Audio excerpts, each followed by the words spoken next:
corner on your video. So you would have, before you start sharing the screen, you would have your PowerPoint kind of queued up, but you would want to bridge back to, I know when you're speaking on the phone, you mentioned that it's really important to you to, be in your new property before September. I know we don't know what's happening with the schools, but you wanted to be in that new area. And anything else that was pertinent, because remember, often on the phone or email or text, you're talking to one person. So when you come onto the Zoom, you might now have 2 people or 3 people, depending on their situation, and everybody has different wants and needs. So it's really important to build a bridge back to show you're listening, that you care, and you bring in some of their unique, wants and needs.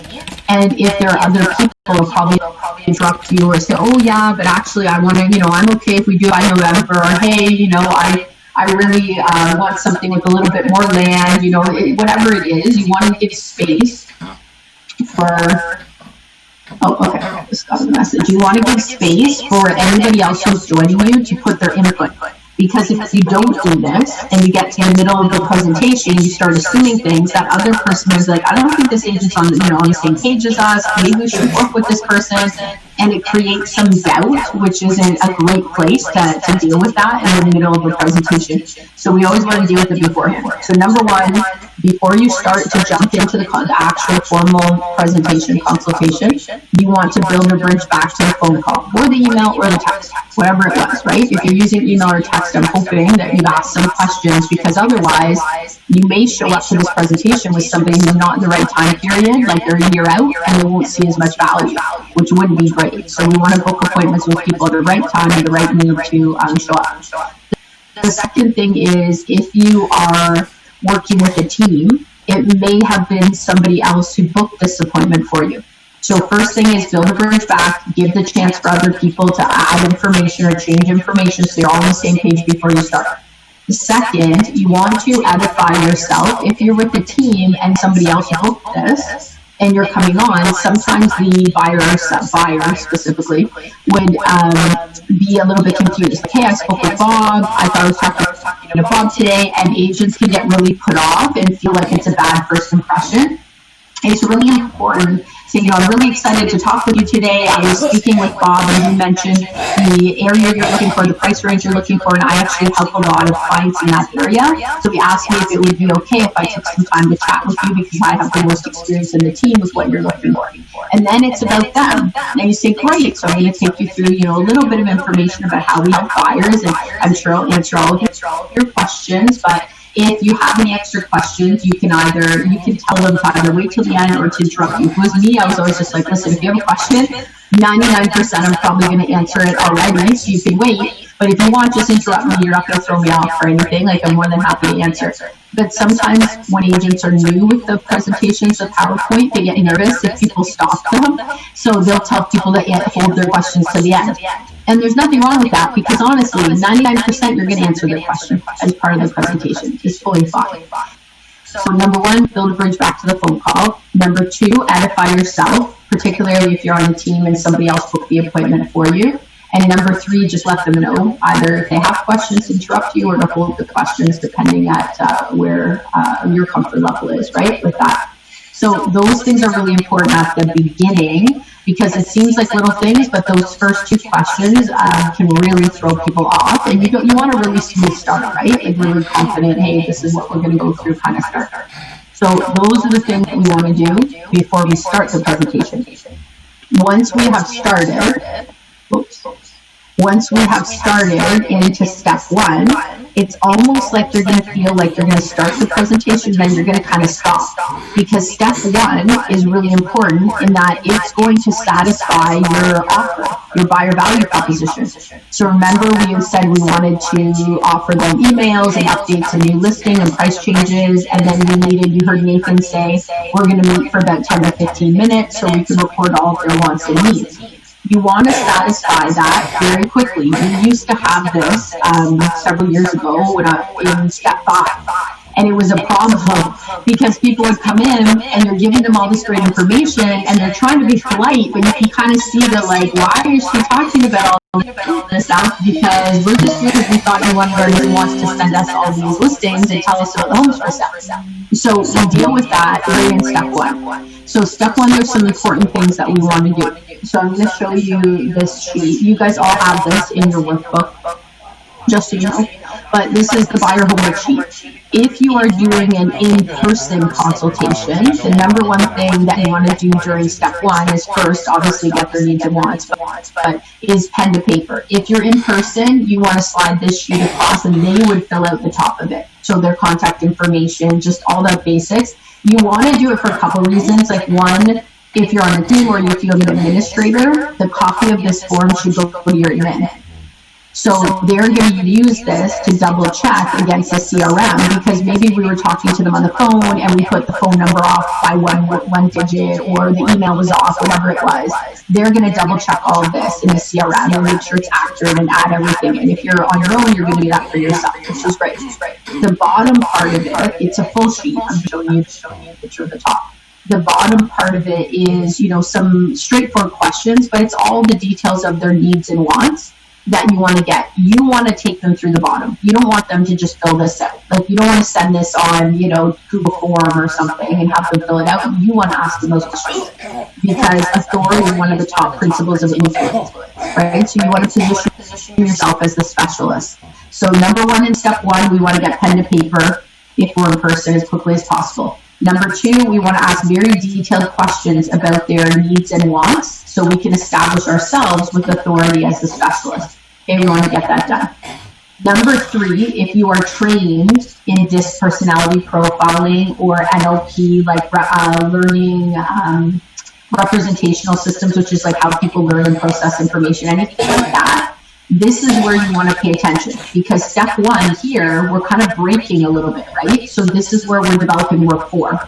So you want to pay attention to, do I think they're a certain personality style? Do they seem to use certain keywords? Do they seem comfortable? What's their body language? That's all rapport, okay? So number one, pen to paper if you're in person. Number two, ask as many detailed questions about their needs and wants so that you're establishing yourself as a specialist, which is the principle of authority. And number three, build strong rapport. Listen for personality, listen for learning styles, keywords, things like that. Number four is we want to ask two very important questions. And you don't want to underestimate them because they're really important. So all people are either motivated towards what they want or away from what they don't want. 80% of the population in North America are motivated away from what they don't want. So we want to make sure that we're picking up on that. So people who are motivated away from what they don't want, like why so many people move because they hate their neighbors. They're not moving because they fell in love with another house. They're moving because they don't want to live beside their neighbors anymore, so they want to avoid what they don't like.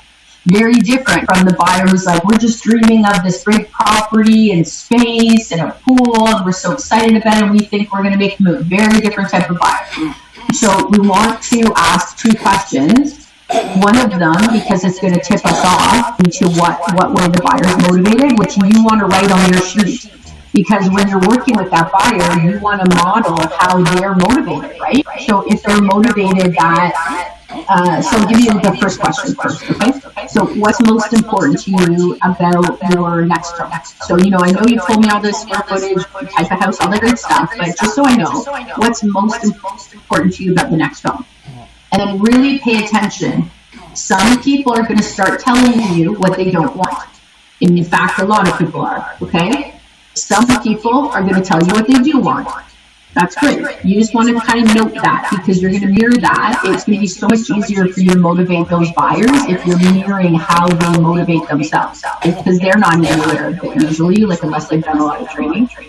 And the next question, if they tell you all the stuff they don't want, you're going to say, okay, so I know you don't want to have to, do extra grass. You don't want to be in a corner. You don't want any close neighbors. You don't want, a ton of yard maintenance, like whatever, right? Whatever they've listed off. Is there anything that's really important that you do want? Like it has to be there for you to pick that house. So you just want to ask the opposites. Just like if they tell you all stuff they do want, you want to say, okay, I love this. I can totally see your vision. Is there anything I should note down that you really don't want? Just so I'm on the same page as you.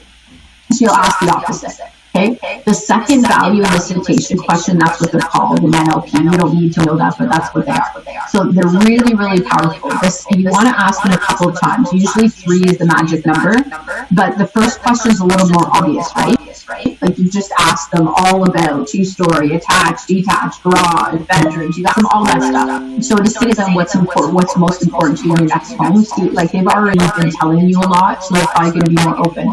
The next question is what's going to take your presentation again, for like a 6 to an 8 or an 8 to a 10.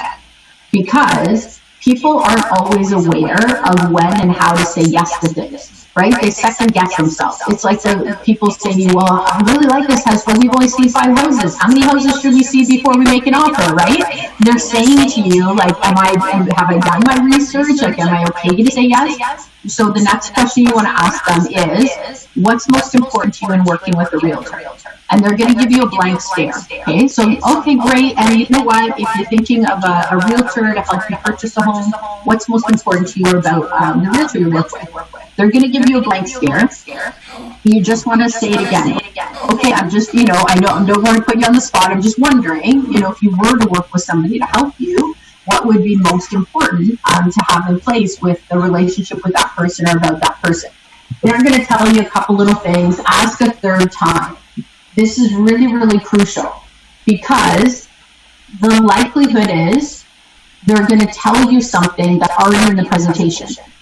And this is really important, right? So they're going to tell you something that's probably already in the presentation. You're going to go through the presentation. They're like, wow, okay, these are all the things that we just said was important to us. They're important to her or him as well, right? We're on the same page. This creates trust and good feelings. Now, if it is not in your presentation, you very easily, if you've been practicing, will be able to incorporate it. You're just going to add it somewhere. It's fine. Like I've been selected to help somebody as their buyer's agent or seller's agent, like over timeliness.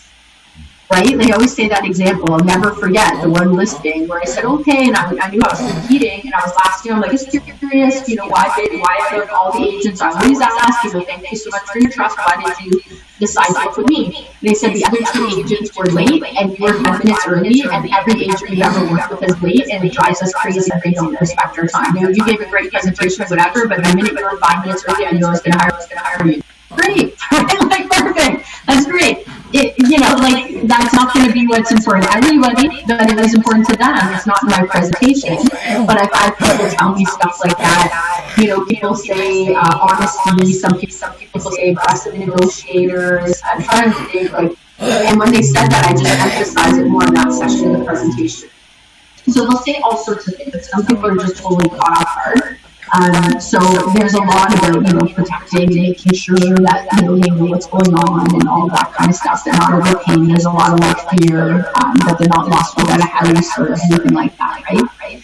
So this step is really, really crucial because there's a lot we accomplish here. Like we get to know how they're motivated, what's important to them, hopefully a little bit about their personality, they're feeling the warm feelings a little bit.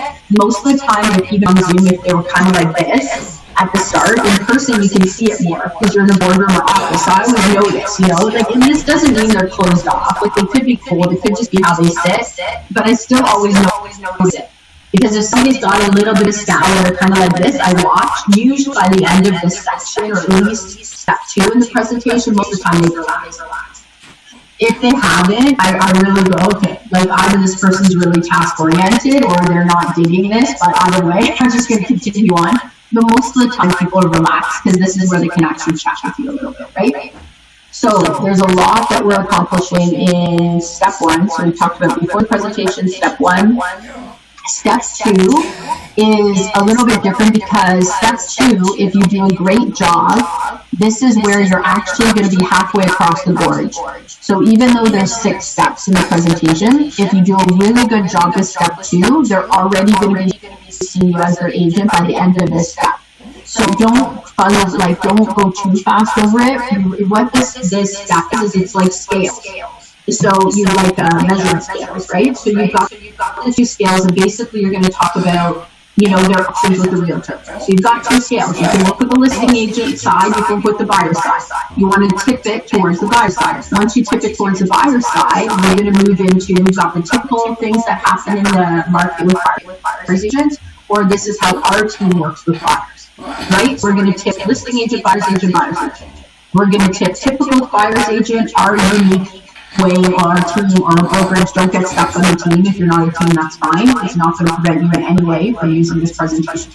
So you're going to differentiate yourself. So we need to present options to them. Most people, by the end, you'll ask them, is it important to you to have somebody representing you in this process? They're going to say yes. So it's like your listing agent, they can do these things. We'll go over this after. Your buyer's agent, they can do all these extra things. Is it important to you to have someone representing you? Yes. This scale just tipped. Great. So now they've said I want a representative, and they haven't necessarily tipped me again, right? So now I realize I need a lawyer in court, but I don't necessarily know I'm going to hire you, or you're the right lawyer. You don't want to assume that. That's when we talk about some of the frustrations that some buyers have when they're searching in the market, some of the typical traditional, like 3-home shuffle, things like that. We're never naming any brand or certain agent ever. It's just frustrations that typical buyers have experienced. That's it. Which leads to our side. So the rest of this whole section is going to be about becoming an educated buyer. The buyers do not want to hear at this point, and you're going to hear this throughout the presentation, okay? They're not looking right now for we sell more homes than anyone else. We're with the top brokerage than everyone else. They're not looking for that right here at this point, okay? They're looking for understanding the process and to become educated and confident. Buyers usually see themselves out a little bit further out versus sellers. Sellers feel like I need to make an immediate decision, right? So we've got the two scales. The third thing that's really important, there's going to be 4 things in this. So listing versus buyer, they pick buyer. Typical buyer's agent versus your unique system, pick your unique system. There's another one. Third, that we're very repetitive about being an educated buyer. That's on purpose. Don't edit that out. That's because that's what they're looking for at this point. The 4th thing is really key. By the end of step 2, you should have adjusted your language to be speaking to them if they are your buyer. So it's like that, what do you call it? Embedded command, no, that's not the word I'm looking for. It'll come to me in a second. But essentially, you want to say, as a buyer, for my buyers, I'm going to make sure when you find the right house, I'm going to do this and this. And yeah, it's the right property for you, and you won't even realize I've already done all this research. If there's anything that I have concerns about the property, I'm going to let you know as your agent. That's my job. So it's like a transition over step 2. By the end of step 2, you should be talking to them, even if it's subtle, as if they are your client, they're choosing to work with you, and it'll be very natural the way that it's set up to be. So after you learn the presentation, go back to this rubric and be like, wait a minute. Am I adjusting and talking to them as if they're already my client? If you're not, you want to redo that, because think about it. You're going to practice presenting this. You don't want to practice presenting and then have to relearn it after. So try as much as you can to go back to this to make sure you're getting those key little points, okay? So that is step 2. Step 3 is mortgage pre-approval. This is one of the big bottlenecks for us in high volume teams or high volume like hybrid brokerages who kind of do team and brokerage mixes, things like that. Because we'll sign a lot of buyers to work with us, and then they leave and they don't talk to the mortgage broker, or they ignore the mortgage broker, or they don't connect us with their mortgage broker. So all of a sudden you might have buyers out on showings and things like that, but we don't know what's going on with approval, and that's a problem. Because again, we're putting our time, energy, and resources in a place that we're not sure how things are going to pan out. You can't do a high volume of business and have a low level of quality control or control overall. You need to have a higher level of positive control with everything that's going on, and that's what systems are for. So it doesn't mean we be bossy and controlling. It just means we have steps that allow us to stay on track and keep all these details in check, right? So step 3, most important thing. At the end of step 3, you'll know you did a great job if you have an agreement from the buyer that a mortgage broker is going to call them, and that you're able to give the name and number and information to the mortgage broker. And you have a mortgage broker that you can text after and say, hey, I just know so-and-so, I'm a new buyer, super excited. They're looking forward to a call from you tonight. If you could be between this time and this time on this number, if you can't do that, can you let me know, please, so I can send them a message? And if not, when can you talk to them? Or can you talk to them tomorrow? Like either 2 options, right? very distant second, like 5 football fields away, second, is that if you don't have that you have the name, their information, contact information of the financing representatives that they're committed to working with. And the reason I say it's 5 football fields away is that essentially, like for us, we want to have backup, right? Like how many times does a buyer work with their bank and the bank's great, but they work very set hours and they miss the commission deadline, or they tell them they're pre-approved and then they have the full credit check, but because it's their own bank, they thought they were fine. Like there's just so many things that go wrong. To do a high volume business, we always want to create solutions for typical problems before they happen. And financing is one of our areas that can get super sticky, right? So most of the time, most people are willing to at least talk to one of our mortgage broker options that we present, because we should be presenting, 3, and explaining the pros and cons, or who they might want to talk to. Maybe they have a certain bank they're affiliated with, right? But you want to do that because you want to present the fact that, we do a lot of business. Those mortgage brokers are going to work really hard for our business, often even harder than they'll work for that buyer. Because I might send them 10 buyers a year, 20, or as a team, we might send them like 600 buyers a year, right? So they're going to work hard to our deals together, and we're going to use that collective influence so that I can solve problems if something happens with the traditional financing. So even if they want to work with their bank, we really want them to talk to our people so we know all is well when taking them out and we're looking. And many times that saves the day in financing. Like it's not once or twice, it's many, many times. Okay, so step 3 is really straightforward. And with step 3, you know that you won that part of the presentation. If you ask questions, like everything's the same, right? Ask questions, provide value based on what they answered, and then give terms. That's how we get an agreement. That excellent. So is it okay if I get that mortgage broker? You mentioned this and this and this is important to you, and they can offer those things. They can probably give you a call tonight or tomorrow morning. What would be the best time for you? What number is the best number for them to call? Excellent.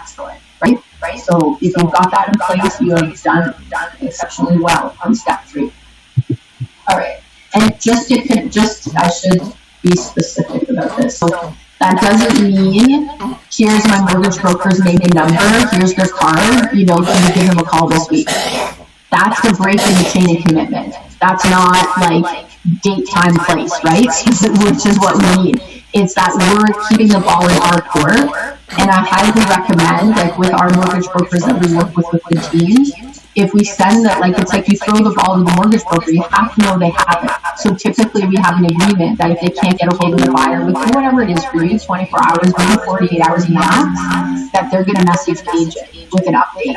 And as soon as they do talk to that new buyer client, they will also message the agent. So we always know who's got the ball, nobody's dropping it, and we have set agreements on time frames.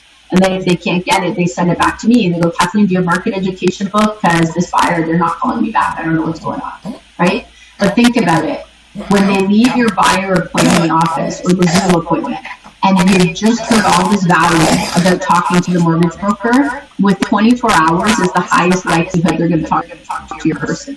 You don't want to leave that for a week or two and have to wrap it. You want to keep the value very close to the next step so that they still remember how they're doing it and why it's important to them. Because a week later, they're like, oh, why don't you talk to the mortgage broker? We're good. We don't need to do that. Let's just get us the house. Right? It's just going to protect your time and resources a little bit more. Okay.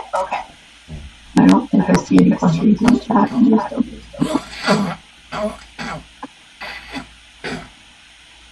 Maybe we do. Hold on. What about the mandate to provide a list of purposes? Yeah, great question. I don't know if you mentioned that after I said the 3 or not.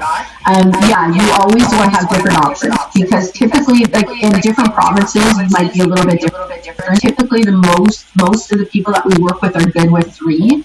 So we'll talk about 3 different people, like 3 different options and which banks or are they a mortgage broker, where they at. And this is why we ask so many questions. So we can figure out, do they only love to bank with TD? And we have a mobile mortgage rep with TD who's amazing. We send a ton of business with. Okay, great. I'll talk to them about 3, but I'll talk about, this TD rep and why it might be better than just dealing directly with the branch and how to take care of them. So yes, we will always talk about the different recommendations, but not until I ask questions. So I'm going to ask lots of questions. Did they do a pre-approval? Did they do a credit check? Did they give you a printout? Might you guys move within sooner than 5 years? Are those terms really important to you? Do you need to be able to break the mortgage or port the mortgage? Is there a chance you might want to pay it off? Like, I'll ask them a bunch of questions of things that can come up that they're not always thinking about when they buy. Because then I can say, well, here's the 3 that come to mind, given your needs, right? Let's say they're newly immigrating to the country. They need a program like that. Maybe you have a mortgage broker who does it all the time. So say, great, these are the 3 that come to mind. This is the top one I'm thinking of. Here's why. But who are you most comfortable speaking with based on the different things that they're offering? And typically they go what I recommend, but I talk about 3 for sure. Yes, very, very important. Okay, good question. And step 4. So step 4 is where we are going to talk about the information side, the data side. So this is the listings. So step 4, essentially it's like a little bit of a journey you want them to go through. So first, we have this difficulty with buyers in that they think that they have access to all the information and listings without us, right? So we have that. It's like, well, we're in the age of technology. We don't need you. We can access everything. But then on the other side, they think that agents have like these great deals that they keep for themselves and their friends and family, and that they're not getting access to. So it's like these 2 different worlds. Essentially, of course, part of the problem is that they have all the public access information, and the pace of the market for most of us, when the way we decipher the listing is very different as a realtor who's going through houses and actually doing offers versus somebody on, realtor.ca, realtor.com, right? So step 4 is going to start by explaining or creating some seeds about that they have access to all the listings and all the up-to-date information. It's explaining that realtor.ca can be quite outdated for obvious reasons, right? Houses are sold traditionally, houses are suspended, they're all still up there. So we talked to them about that. The second thing that we want is, so number 1, we want to explain, some difficulties in them getting access to all the public information. Number 2, we want to leverage our team of brokerage. So if you're on a team, you definitely want to leverage and explain the fact that there's multiple agents out seeing houses and that there's a great deal. You're going to share that with each other. That you're going to share the needs and wants of all of your buyers with all the agents on the team, or if your brokerage does that, you want to talk about that. Okay, and remember, there's going to be slides in between each of these steps. I'm just giving you the bridge right now, so we know the bricks for like the important points to hit. So you want to emphasize that, because if you work with a big team or a tight-knit brokerage, there's a lot of matching that goes on where afterwards you can give a buyer a heads up about something before it hits MLS at times, which of course buyers really want to know about, so that's valuable to them. So number 1, create seeds of doubt or present limitations and then getting information on their own. Number 2, give extra benefit of them working with you because brokerage or your team, ways that you pull information. If you get a lot of pre-construction, any type of advantages you have in listings, you would talk about there. The third thing we want to accomplish in step 4 that some people skip over a little too fast is we want to set them up in the driver's seat. So we're sending them the information so that they don't have to feel like we're that push salesperson and we're bugging them to get out. We're agreeing to a process. We agree, we're going to talk about market education in a minute, step 5. We agree to get out these 10 houses within a week. After that, we're going to send them their listings, and we're letting them know it's their job to go through those listings. It's their job, to drive by certain areas and kind of get a sense if they like it or not, and then to call us, and we will book to see as many houses as they want. But that we're not going to hound them. We're not going to do that traditional approach because we know most buyers don't like it. If we see something that's great or a great deal or they're actively looking, we're going to get on the phone and let them know we're their eyes and ears, but we're not going to be hounding them. So they 100% are in the driver's seat of this system. That's really important. You need buy-in for that. Because otherwise they might be thinking you're looking for listings or you're going to pick the houses, and we want them actively to be part of the process. That's how they buy from it. Because they actually get a better sense. They get an education, right? By going through all of those listings or going through areas and being like, I'm really glad I went on home because you know what? If we had driven in out, I wouldn't have realized how close that is to a neighborhood I want to live in or whatever. Or I don't want to be that close to a school. Who knows? Whatever it is for that, right? So those are the 3 things. You want to present limitations, the benefits to data with us, and third, the process. Put them in the driver's seat so that they're actively looking at listings and reaching out for things that they want to see. All right.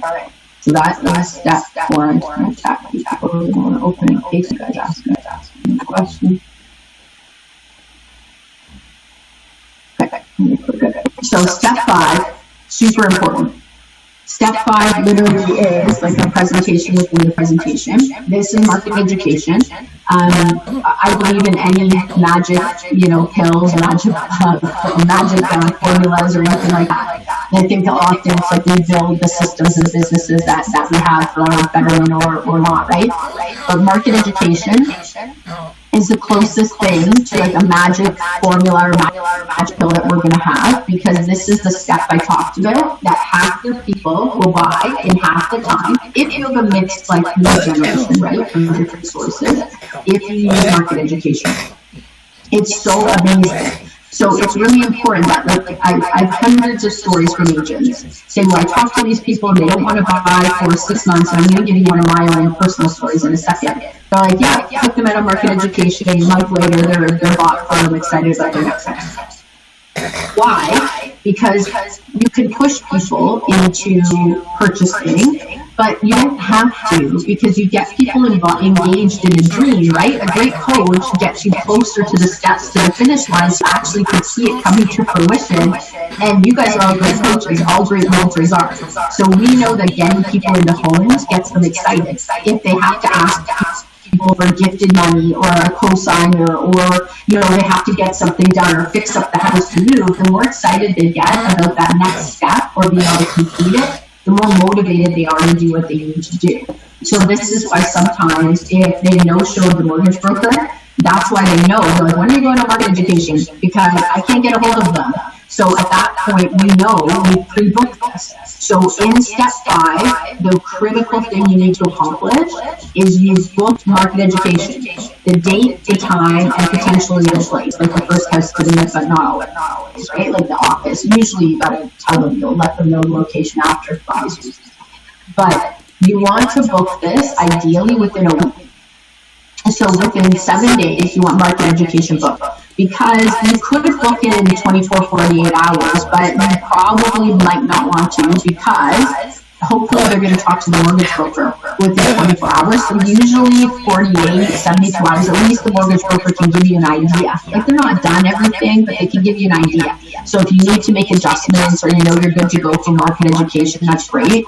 Sometimes they talk to the mortgage broker and they realize they have to wait, right? Like, they have to clean something up 6 months or maybe longer.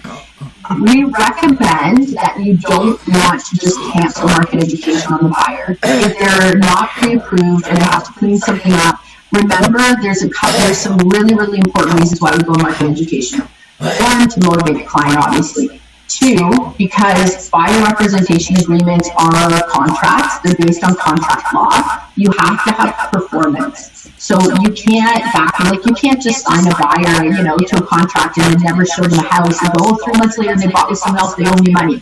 That's not going to happen. You have to perform. You have to document that you're taking people out. And most of the time, who wants to be, chasing people after VRAs anyway? But it's important for that reason. But the other side of it is it creates a real tangible relationship of like, now they're out seeing houses with you. If they already were not seeing you as their agent, they are now. It solidifies it.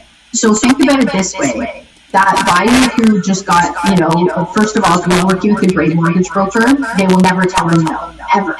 They will say, absolutely, we're going to get this done. It's going to be about 6 months. We're going to outline exactly the steps. Or we're going to get this done. It's going to take about 2 years, but we're going to get you in that next house. Here's the steps, and they're going to follow up, and they're going to tell you so you can follow up. I'm not a believer in saying no. Give choices. Even if they seem far out, there's still a choice. So you want to take people out for market education or offer to, because they're going to remember that. That person is kind of dissuaded because they were super excited to buy their first house, and now they think it's going to take 6 months, a year, 18 months. Take them out on market education or let them cancel on you. This is like a strong recommendation. I've had many clients take people out and be like, I never thought those people would be able to buy a house. Sure enough, 3 months later, my parents are going to give us some money. The mortgage broker said we're good to go. Or I'm waiting for this payout, right, from a lawsuit or from insurance. I've had that many, many times. And all of a sudden you're like, I don't know, whatever, but we go on market education, 6 months later we're good to go, it's under finance. It's worth it to take people out. They're also more likely to refer you. They remember that you took that on and you cared. And even the fact that you don't cancel on them and you explain why the education is important, even if they cancel on you, they still remember. Because here's the other flip side of this, okay? If the mortgage broker tells them it might be 2 years or 6 months or 3 years, whatever, right? And it's a finance thing. There's a lot of shame in money, right? People really hide away from it. They're very private of it. It's embarrassing for some people. So if you're not reaching out and you're just emailing, or they email and cancel, or they just say, oh, I assumed it was canceled, we didn't get financing, and you don't have that conversation with them, or you don't still seem excited that you're going to get there. You know what? This happens all the time. Like people who think they can buy, multi-million-dollar houses, hiccups with financing. It happens all the time. I'm going to be here. Stay in touch. I'd still love to get you guys out so you can get a sense of what you want or don't, so that when you're ready to go, we can hit the ground running. That way now we've kind of broken the ice, and there's no weird shame of, I don't really want to talk to her because I'm embarrassed that we didn't get the financing, and, she knows, whatever it is, you're going to kind of have that smooth, positive feeling.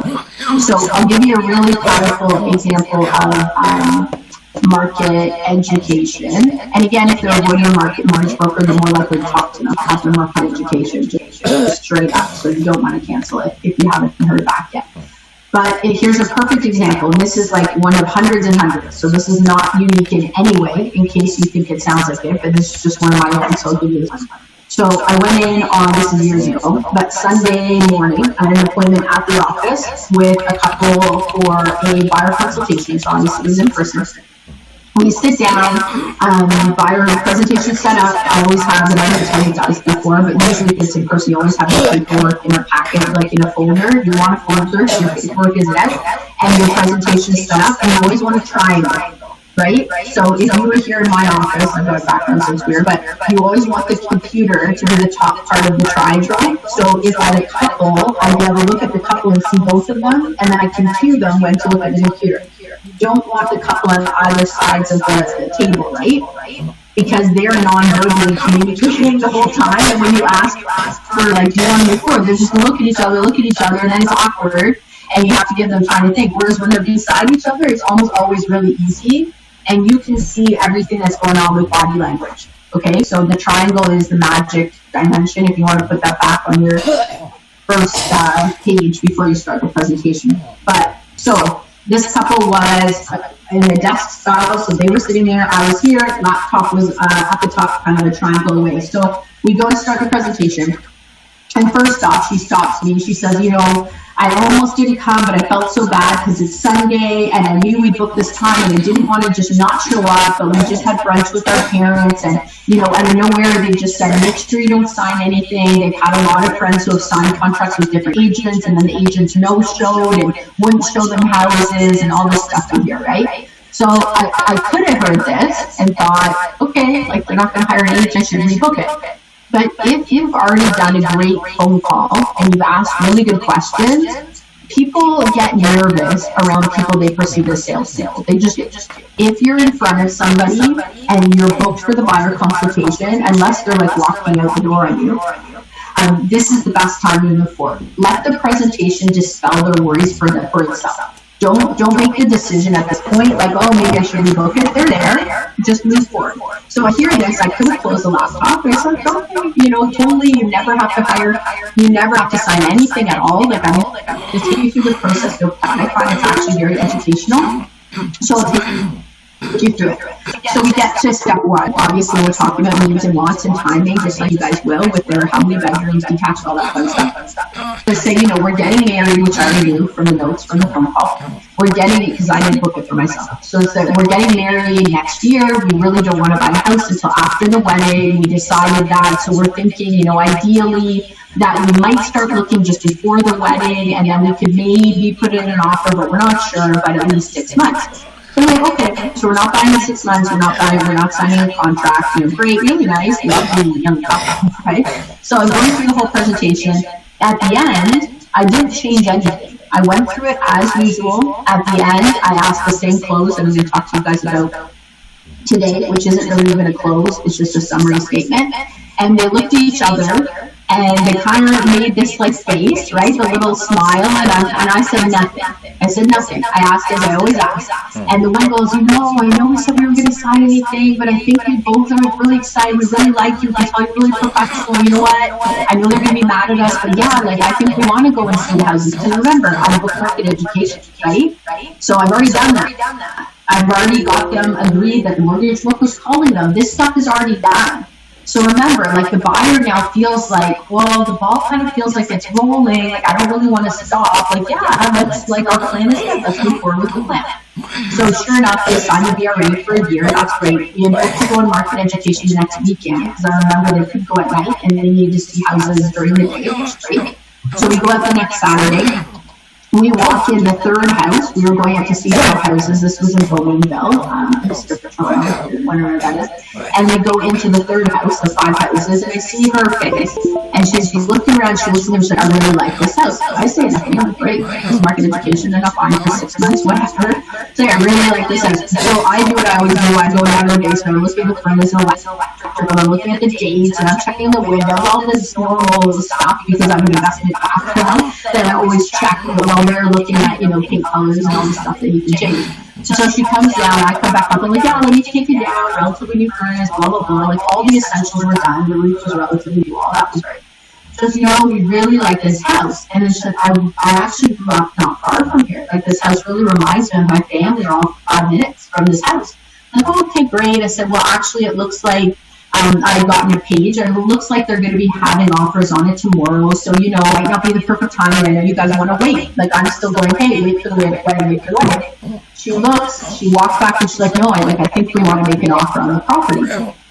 So I actually was dissuading them because I was like, are you sure? Like, do you have money for the wedding? What's going to happen? Like, I want to honor your plans. I said, really, the goal of market education is to make sure you're not an emotional buyer.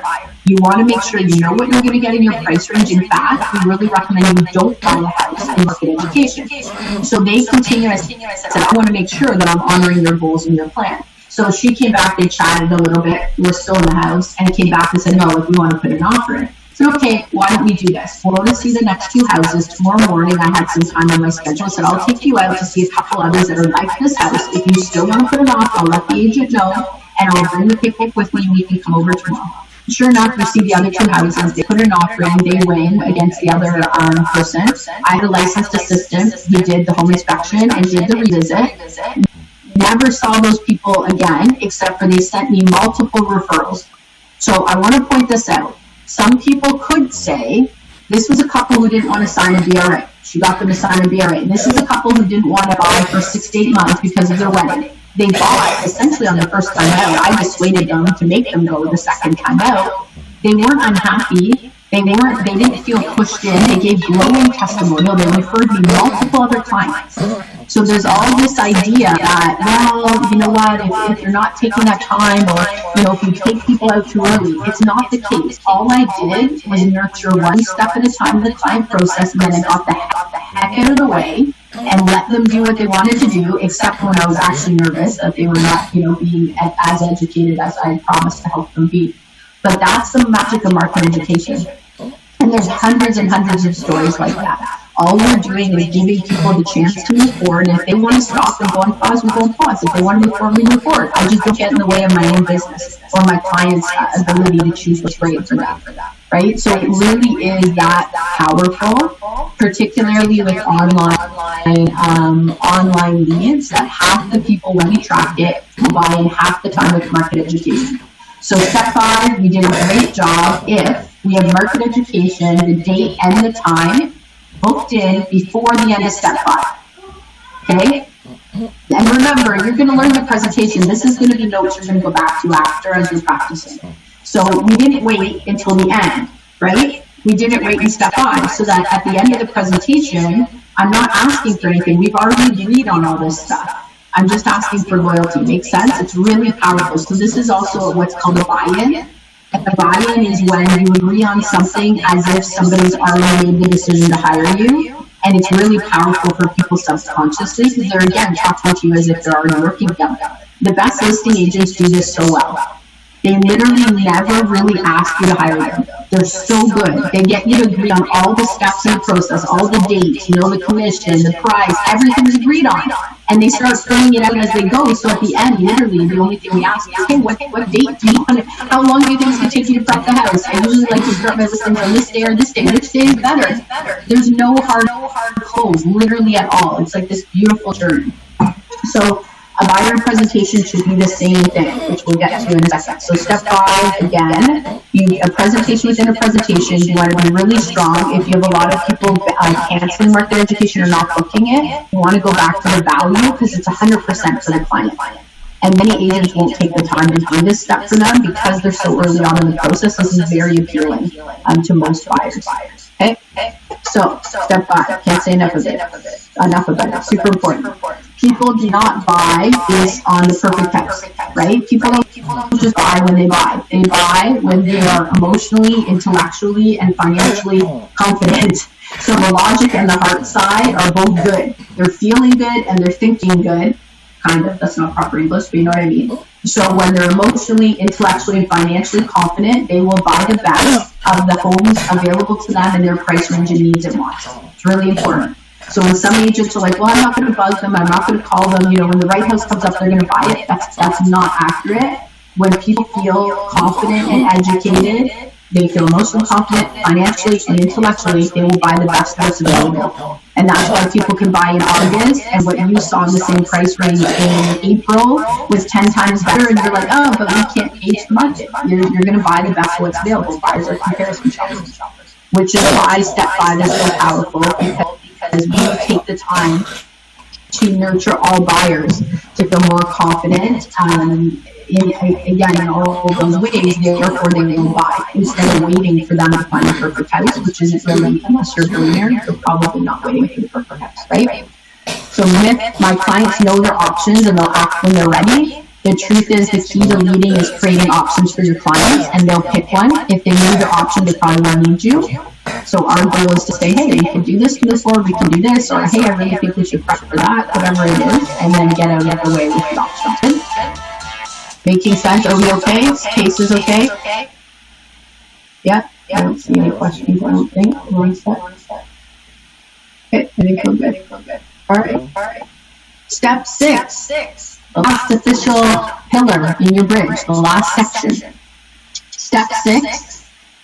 The majority of it is created for S personalities if you study this. So over 50% of the population are very focused on the process. That's how they'll make a decision. They want to know how you are going to help them. What are the steps? How? What's the process? What's involved? So step 6 is kind of an afterthought. So when Nathan said, I bring up the buyer value proposition of, oh yeah, and I can do this. You want step 6 to be the same thing, because remember, a lot of the buyers you're talking to, in their mind, they're early on in the process. They're not ready to buy yet. We know they're going to get in houses and they're probably going to buy way quicker than we did, but they don't know that. So step 6 should kind of be like way in the future. So, eventually you're going to find a house that you love, so I'm just going to take you over all the things I'm going to do to protect you, to make sure that you're confident and comfortable. So if they are an S personality, it's designed to make them feel safe and secure, that you're going to take care of them, you're going to protect them and your family, and they are not at risk. That's what it's for. For aggressive personalities like drivers, is to show an advantage in your negotiating skills and your ability to get the better terms and prices and conditions and all that great stuff, right? If you really want to talk about your awards or your community involvement or your brand or anything like that, step 6 is where you want to add it. But I highly advise you only to add in what is in the benefit of the buyer to know. So I'm going to give you an example, okay? So I might have said to a buyer, you know what, I just let you know, I am a full-time agent, this is what I do. Sometimes it seems like 24/7, but myself and everyone on our team, we are all full-time agents because the pace of the market is extremely busy. So every single year I get X award and I sell approximately X number of houses. The reason I'm telling you this is because on average, I sell anywhere from 10, 15 to 20 times the average number of homes that an agent would usually sell in a year. So I think it's really important for you to know there's nothing with negotiations that somebody's going to put in front of me that I have not dealt with hundreds of times before. So you're going to be in very good hand when it comes to that. And that's the only reason I bring that up, because I think it's important for you to know that, you know, for us, on average, I'm going to sell in a year what some agents will sell in a decade, which means that we're here to make sure that we're representing on a full-time, full-service basis. That would be like the most that we would add in. So, you know, you might add in your award in that. Like, I get this award every single year. What does that mean to you? It means that, hey, I'm doing this all the time, and I'm not going to be put off. There's nothing I'm not going to be able to, you know, swiftly navigate for you, right? Sometimes in buyer consultations, people want to add in, like, you can, if you wanted to add in some statistics, like, you know, we negotiate this amount under list price on average for our buyers, like anything like that, this would be the section, but just be really light with it. Remember, they're not in the same headspace as a seller. So it's more about process and value to hire you. They aren't really usually picturing that they're going to buy a house tomorrow. Sometimes they are, but not everybody.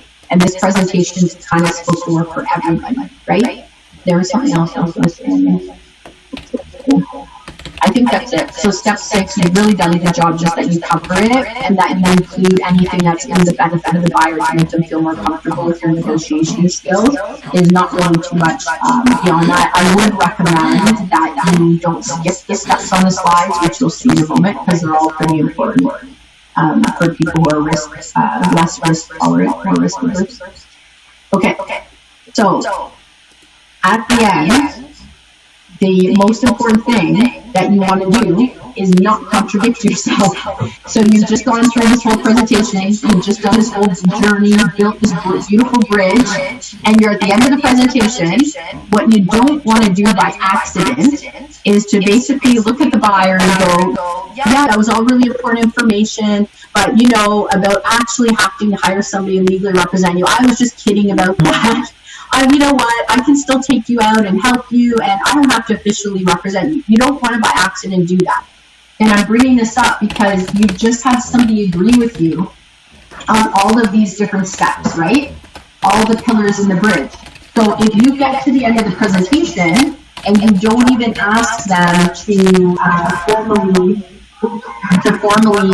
retain you or sign paperwork or choose to work with you, you're going to contradict yourself. You're better off to ask them for the commitment of loyalty, and then if they say no, like Nathan brought up, maybe you'll go to market education because you're still learning this process, and you'll try to get it maybe. That's fine. But I highly, highly recommend that you still ask for and you present that before. Okay, it's not as like, and plus it's good practice for you just to go through it. So we always want to ask for the BRA. This last slide is where we ask for it. So I'm going to give you an example before we go through the whole presentation. We're going to have a little break before we do that, so I'm going to take some water. But this is where we ask for the commitment of loyalty. So I'm going to give you an example, okay? Because I've already said it's not a close. The best close is no close. They're already seeing you as their agent. They've already decided. You just have to formalize it.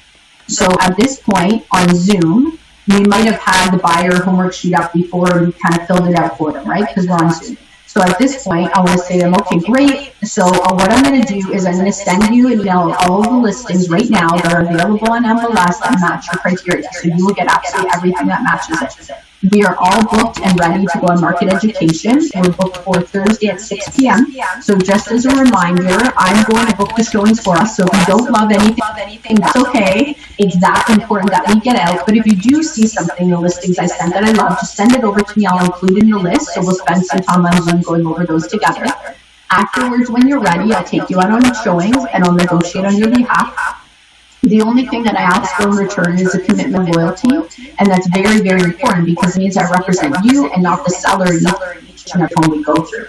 Does that sound good to you? And they say yes? Great, we just have a little bit of paperwork to do and we're all set. It's that light. Like there's no heavy, changes. And I'm bringing this up for a reason because remember it says the best listing agents are agreeing on all the details, so there's no heavy close, like there's no pressure. And that's what we want with buyer system because I just asked that and it sounds really nice and light, and it is nice and light because it's matching the tonality of my entire presentation. So the last thing I want to do now is to put my DocuSign or whatever, whatever you're using, doesn't matter, your e-signature platform. I don't want to put this paperwork now up that looks super legal and switch my tone and go into like super serious legal jargon. I don't want to do that. because you're going to create stress and fear, and people have a lot of fear around paperwork. They just do. So you don't want to use like words like contract. Highly recommend use that. You notice it's really light. Use a little bit of paperwork to do, we're all set. So typically at this point on Zoom, you would put up you're working with a realtor, so they can have a peek at that. You can just share your screen while you're filling out the BRA, because you're going to want to make sure you have the right information, you typed it right, and all that stuff, which you've got, or spelled it right, sorry, which you've got over with the buyer homework sheet, right? Then you're going to email them the whatever platform you're using for them to look at if you're in Ontario working with a realtor, as well as your buyer representation agreement or whatever you use in your local area. You're going to want to take them through that and send it to them so that they can sign it and send it back to you while you're still on the Zoom. This is a big make or break, okay? Because remember, in person, we're just going to take them over it. Like in person, I'm going to have them reading the working with the realtor while I'm filling out the BRA, if you still do it by paper, or you're using your tablet, whatever you use, to fill it out and have them do a signature right there, right? But in person, you're in the same room. You're in the boardroom, or you're in the office. It's really different. And if they have questions or concerns, they're going to talk to you about that, because they're not going to leave like you're waiting for them to sign it as you went over it. On Zoom, if you just send it to them and you close the Zoom platform, if they have questions or objections, you'll know. And they go missing in action, and you're chasing them again. So we've broken our chain of commitment. You're going to spend all this time chasing them. And here's something that I'm going to ask you guys to put in the chat. So if somebody comes from a colder source, so not necessarily like, they're not a repeat client, and put it that way. They could be a referral, but they're not a repeat client. They're not like your brother, okay? So somebody comes from online lead, they come from realtor.ca, they're referred from past client, whatever. And they come into the office or Zoom. I'm going to give you both options. And they go through the presentation and they don't sign the BRA. And this is their first meeting with you, okay? And let's say maybe they'll go to market education, maybe they won't, that doesn't matter at this point. They leave the office without signing. What do you think the percentage chance is that you're still going to work with that buyer? Or that you're not going to work with that buyer? What do you think the likelihood is? 5% chances that they'll come back. How many? 5%. 5%, okay. Bill's saying 20% to work with them. Elizabeth says 0. Nathan says 33. I'm just giving him a third chance. I like it. 33. 33.333. Yeah, it's very, very low. Like if it's a referral, then you might get that 5%, but literally it's like 95 to 99%. Like they're not going to work with you, they're gone. Because now they have that decision and they didn't choose to hire you. Like they left, right? So they're on looking to the other product, or there may be that 2% or 10% who are never going to hire you.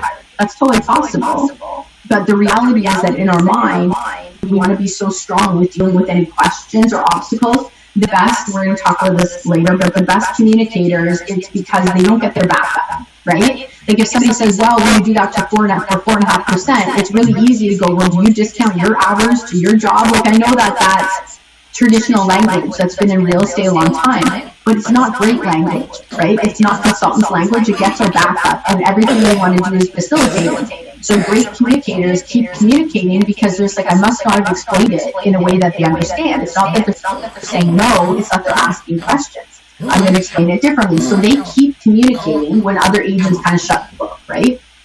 So not usually we say like 98, 99%, but I included referrals, which is why I changed it a little bit. But if it's an online lead, like 98, 99%, you'll never work with those people or see those people right now, unless they come back through marketing again. And we got lucky and another chance. So really important that we're super strong at the presentation when we're there, because if they do hire you, 50% chance over the next 12 months that they'll buy a house. Not everybody will buy within that first year. Do you compromise on your BRA term? There are some brokerages have tried to tell their teams and agents to sign for a shorter period of time. Most of the people who run with our system sign them for a year. Like if they hit a lot of pushback, then they might end up to make it like 9 months if they really had to. But it's like anything else. The people who are really great at these systems rarely have to do that. So, I mean, I can tell you that, but the glory is that then you start doing it all the time, and the truth is that's probably not necessary. It's more about mastery. Like, some people seek to master this, other people kind of go halfway, right? Elizabeth said, I will not take someone out without a BRA period. Yeah, and that's what makes you strong with them. So any great system, like, some people are not going to sign with us, and we have to trust our protocol enough to be like, okay, like Nathan said, is this somebody who I should take a market education and then maybe a listing appointment? There's a reason for this, or is this that, you know, if I know I'm always going to work with them anyway, do I become less effective with actually doing a presentation? Because humans like to be congruent, right? We like to be sincere. And you think about it for a second. If you knew that at the end of this presentation, you're going to take them anyway, you're going to show them homes anyway, you're not going to be as strong about only working with clients, and you're not going to be as strong about getting people signed with the BRA. The whole reason I'm so strong with this, I believe in it. I believe in the legality of it.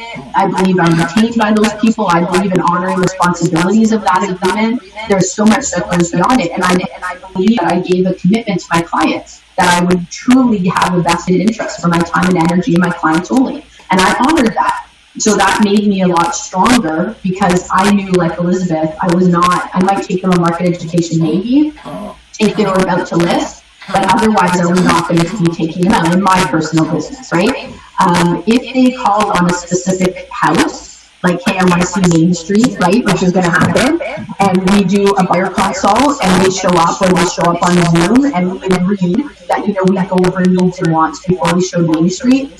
Some agents, if the client does not choose to hire them, right, retain them, so to speak, then they will not take them to see Main Street. Other agents will sign a BRA just with that one property, right, and other agents will still take them. So, like, the fair is fair. I said if they showed up, I'd take it to that one house, so I know. But in my experience, if you said you take them to that one house, almost everybody will sign a BRA just for that one property. If they're not telling you something. Like, really, like, they have an agent or something they're not telling you, and that's the other thing. Some people will not meet you for buyer consult because they actually agent.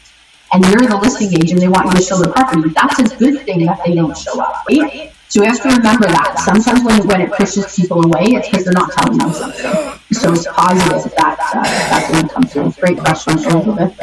Okay. So we don't want to skip this slide, right? So at the end of the presentation, I'm recommending, and this is part of my rubrics, my thing to make you guys superstars, that we ask for the BRA, that we use this slide, we have a really nice paragraph like I did, and all I did was say, remember we agreed on that? Remember we agreed we're going to go to market education, and I would take you on showings, and I promised I'd do all these things when I negotiate on your behalf. Excellent, I'm ready to do all of that. The only thing I ask for in return is a commitment of loyalty, because it means I work on your behalf in all of the houses we go through, and that's very important to me. I only work with clients I 100% represent. Does that sound good to you? They say, yes, right, a little bit of paperwork to you. It's like really light. It's not close, it's not trial, closes, none of that stuff, okay? All right, so move forward. And then you can leave this, if you're in person, you have a slide that you can leave up while you're doing paperwork. On Zoom, you'll probably be sharing your screen with your actual paperwork, like your DocuSign or DentaSign or whatever it is. So you probably won't even use this slide on Zoom, but in person you totally can. Or if you just keep chatting a bit, you can leave it up. On Zoom, this particular one is a little bit less relevant. Okay, so we are going to talk about advanced versus basic, because that's where you guys are going to create your own script for this. But there is a big difference. Like, the people who get the highest conversions, they're the ones who do memorize the script. You know, they present to a coach or to a team leader or to a broker or something like that. They are practicing it because they want it to be down pat, and that's where you get the highest percentage. But even people who just learn like a key point per slide, the ones who are good at it will get 80% conversion just with that. That's not everybody.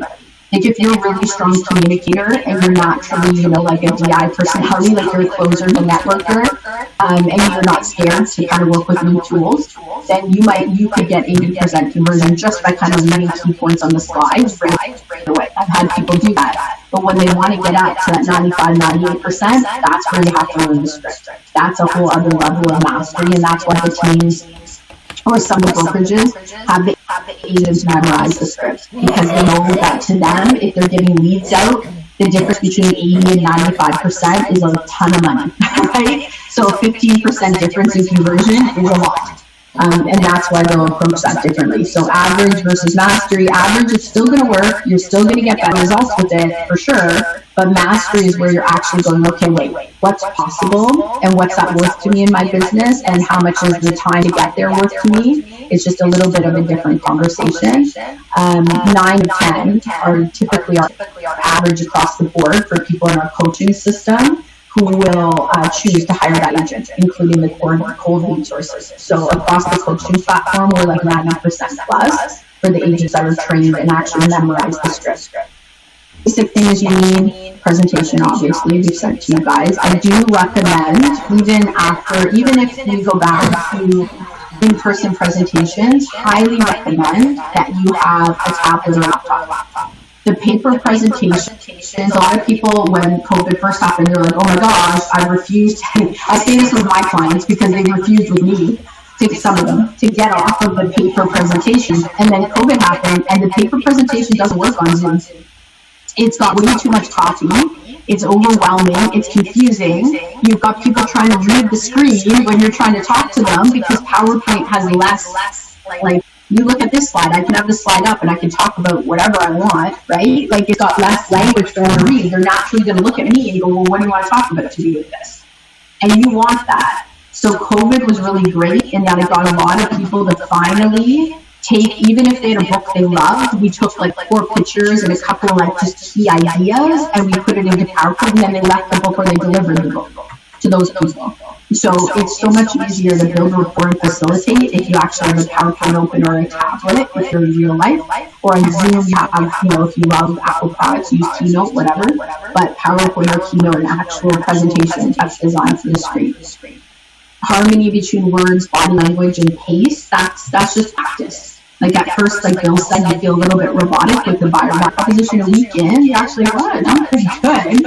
I can say it on stages. People think I wrote the entire thing. I most certainly did not write all of it. We've updated our script book many times. But the fact is, it's just practice. The more you say it, it becomes part of your DNA, and you want it to feel congruent. What you're thinking, what you're saying, what you're doing, all matched.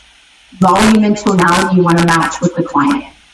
So if they're really, out there and loud and whatnot, you always want to be mirror matching what the client is doing, like the type of words they're using, like the pace that they're using, things like that. So we want to make sure all of those things are in harmony and alignment. Okay. So we are 2 minutes to 2. I just want to check for any questions, and we're going to take a 10-minute break right on the hour as I promised we would. Check in chat.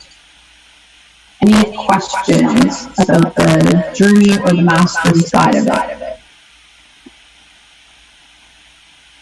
We'll come back.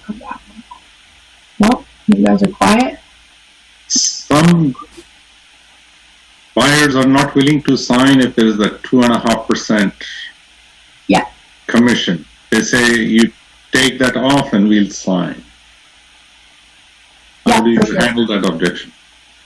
Yeah, so we have, I think it's like 2 full sessions just on how to present the BRA and objections in the Elite Business Builder Level 2, just so you know. So if you want to dive into that, or one-on-one coaching, we have a whole bunch of webinars and a whole bunch of different resources. We have a report, like how to present the BRA, and then we have webinars and me presenting it, dealing with objections, the whole thing. So, for example, if somebody was trading on this to go on a team or with a brokerage, at the end, they would do the phone call, they'd present their buyer presentation, they'd present the BRA to me, we would role play somebody canceling market education, we would role play objections in the BRA, the whole thing.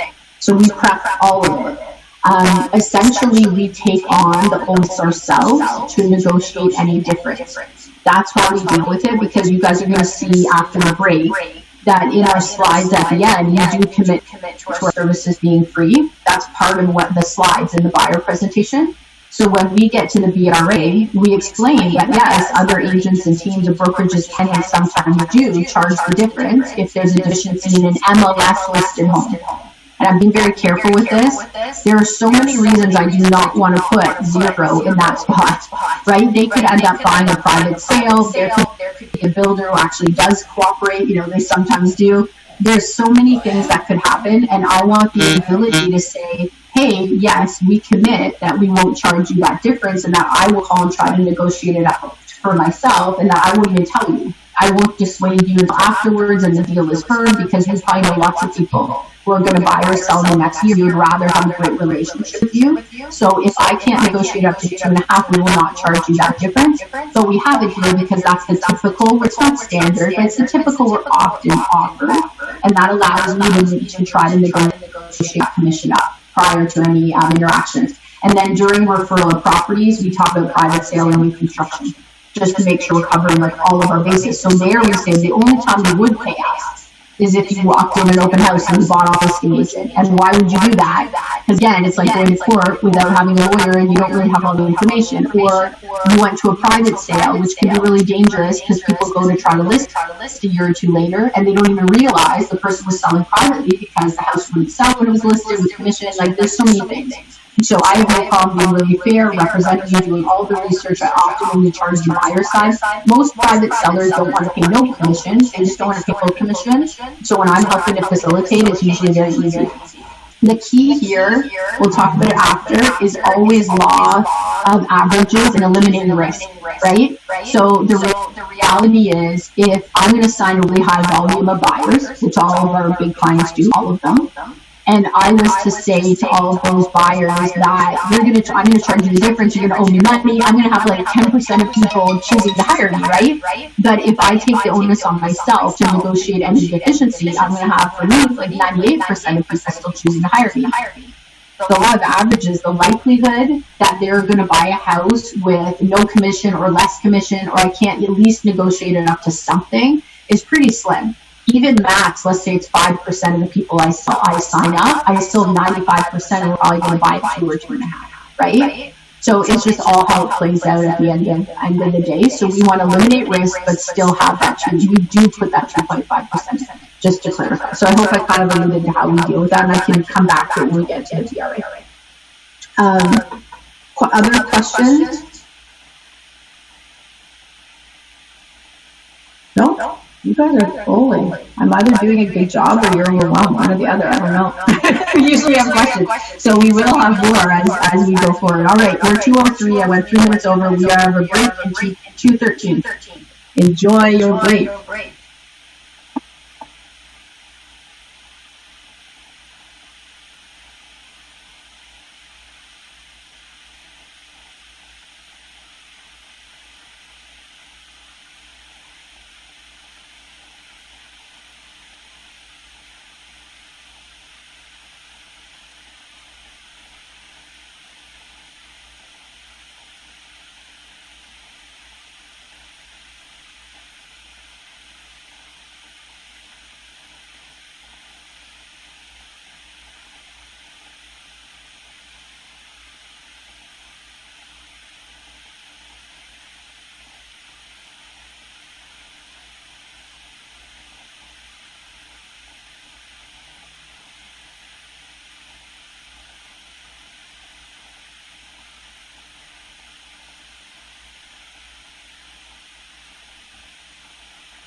Okay, we are back. I missed the music minute, but we are still back. Alright, a reminder, as questions are coming up, just throw them into chat, because I am still watching. Okay, so just 20 seconds in case anyone was listening for the music. Back on.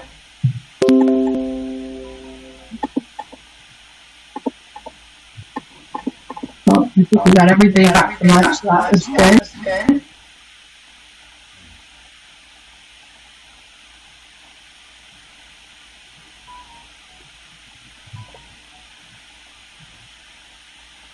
Those of you popping back on, is probably a good time either to unmute or put in chat. What if there is a hesitation in using BRAs or asking for them, what would be the biggest hesitation or fear or concern? Like what stops us from using them now, if anything? Unmute or put in chat, whatever you prefer. You're saying from the agent's perspective or from the client's perspective? No, from your perspective as agent. No, I think it's a good thing. Initially, I wasn't signing or not going through with the BRA, thinking that they would reject it and then there's no point going further, or would put us into a fix as to do we go ahead with or without. But then realized that if you don't have a BRA in place, then you also have chances of them jumping the ship and going to someone else or buying with a listing agent. So that does happen. So it's always better to have a BRA in place and then move forward. Yeah, and sometimes it's, I remember coaching young lady, but she had 3 young children, and she was selling real estate, and I remember she didn't want to do the buyer consult, she didn't want to ask for the BRA, and she kind of felt like it wasn't necessary. And then I remember it was probably a couple months later, and we were still obviously working together, but we were still trying to work on it, and she had been out, I think it was like 3 weekends, and spent extensive time with the client, away from the kids, right, and young children. And the client, I don't even think told her, and just went and bought with somebody else. And I remember, like again, sometimes those breaking points are really good, because she had a breaking point. She's like, never again. She went from absolutely not, I will not do a buyer presentation, I will not use BRAs, I don't believe in it, to never again. She goes, I realized that I was taking time from my family to people who weren't even committed to working with me. She's like, I was just working completely for free. But it took that, right? And luckily it happened quickly. I would say that because I wanted her to waste her time. But then it completely transitioned her business. And she became very strong from it. Like, she's a very strong agent now. So yeah, I think sometimes it's just our perspective, right? And I'm just seeing who else, and thank you for letting me know that, Raj. Any other reasons, Bill, Norma, I'm just looking at who's on camera, any other reasons not to use them, or that we hesitate from using buyer consult or BRAs that we should bring up?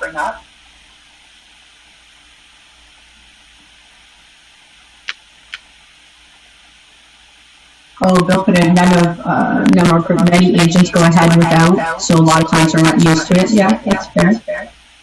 Okay. Yeah, for sure. Like we've had, like, well, you guys can imagine the teams, right? So we've had teams throughout Canada that start to use the BRA, and we literally go, no one else is using this in our entire marketplace. But for them, it wasn't just about the time and the loyalty, it was also about their ability to have a high client experience and have a smooth process. And that's worth just as much to them. If you are in a team, like, it's important that people are connected to, the team member, but also the overall team and the brand, that they feel good and positive about both. And the presentation is one of those bridges for you, from, the core to the whole team and the client. Okay, intention and certainty. 2 of our kind of secret sauce items are this. Like with agents, usually when we're getting on the phone, we can have, hundreds of different options of how a phone call will end. With our system, we have 5. That's it. There's 5 potential outcomes that are going to happen. That ability to have clear intention allows us to also increase our certainty, and we take action when we feel certain about things. So if I'm certain that a buyer consultation is either going to get me a client or move somebody away who's going to waste my time, I'm more likely to use it. If I'm certain that those next steps with the client are going to help them, again, I'm more likely to take action. If I'm certain that somebody won't meet me on Zoom or in the office, then I'm less likely to actually get a deal or a client in it, then I'm going to be more likely to be strong on the phone and kind of stick to my process, right? So intention and certainty are everything. It's about having that clear bullseye for every step in the client process. It makes us literally, like, I don't like aggressive language, but kind of that idea, not in an aggressive way, but the idea of a sniper is like that laser focus, right?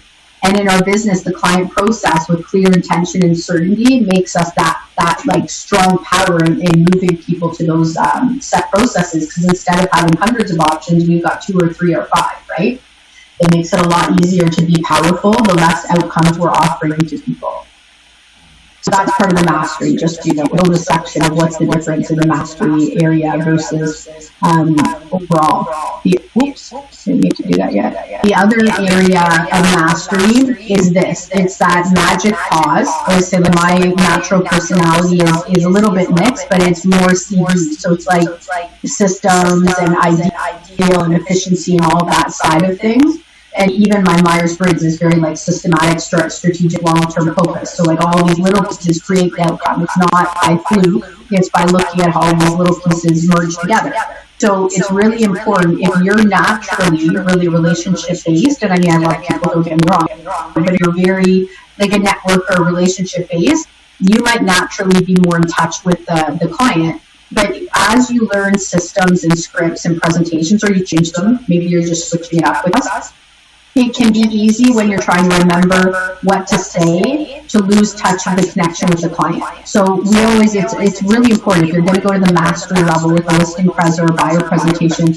I'm a big believer in visualization, always, even if it's in the car and your eyes are open, but like visualizing or encompassing how you want the meeting to feel.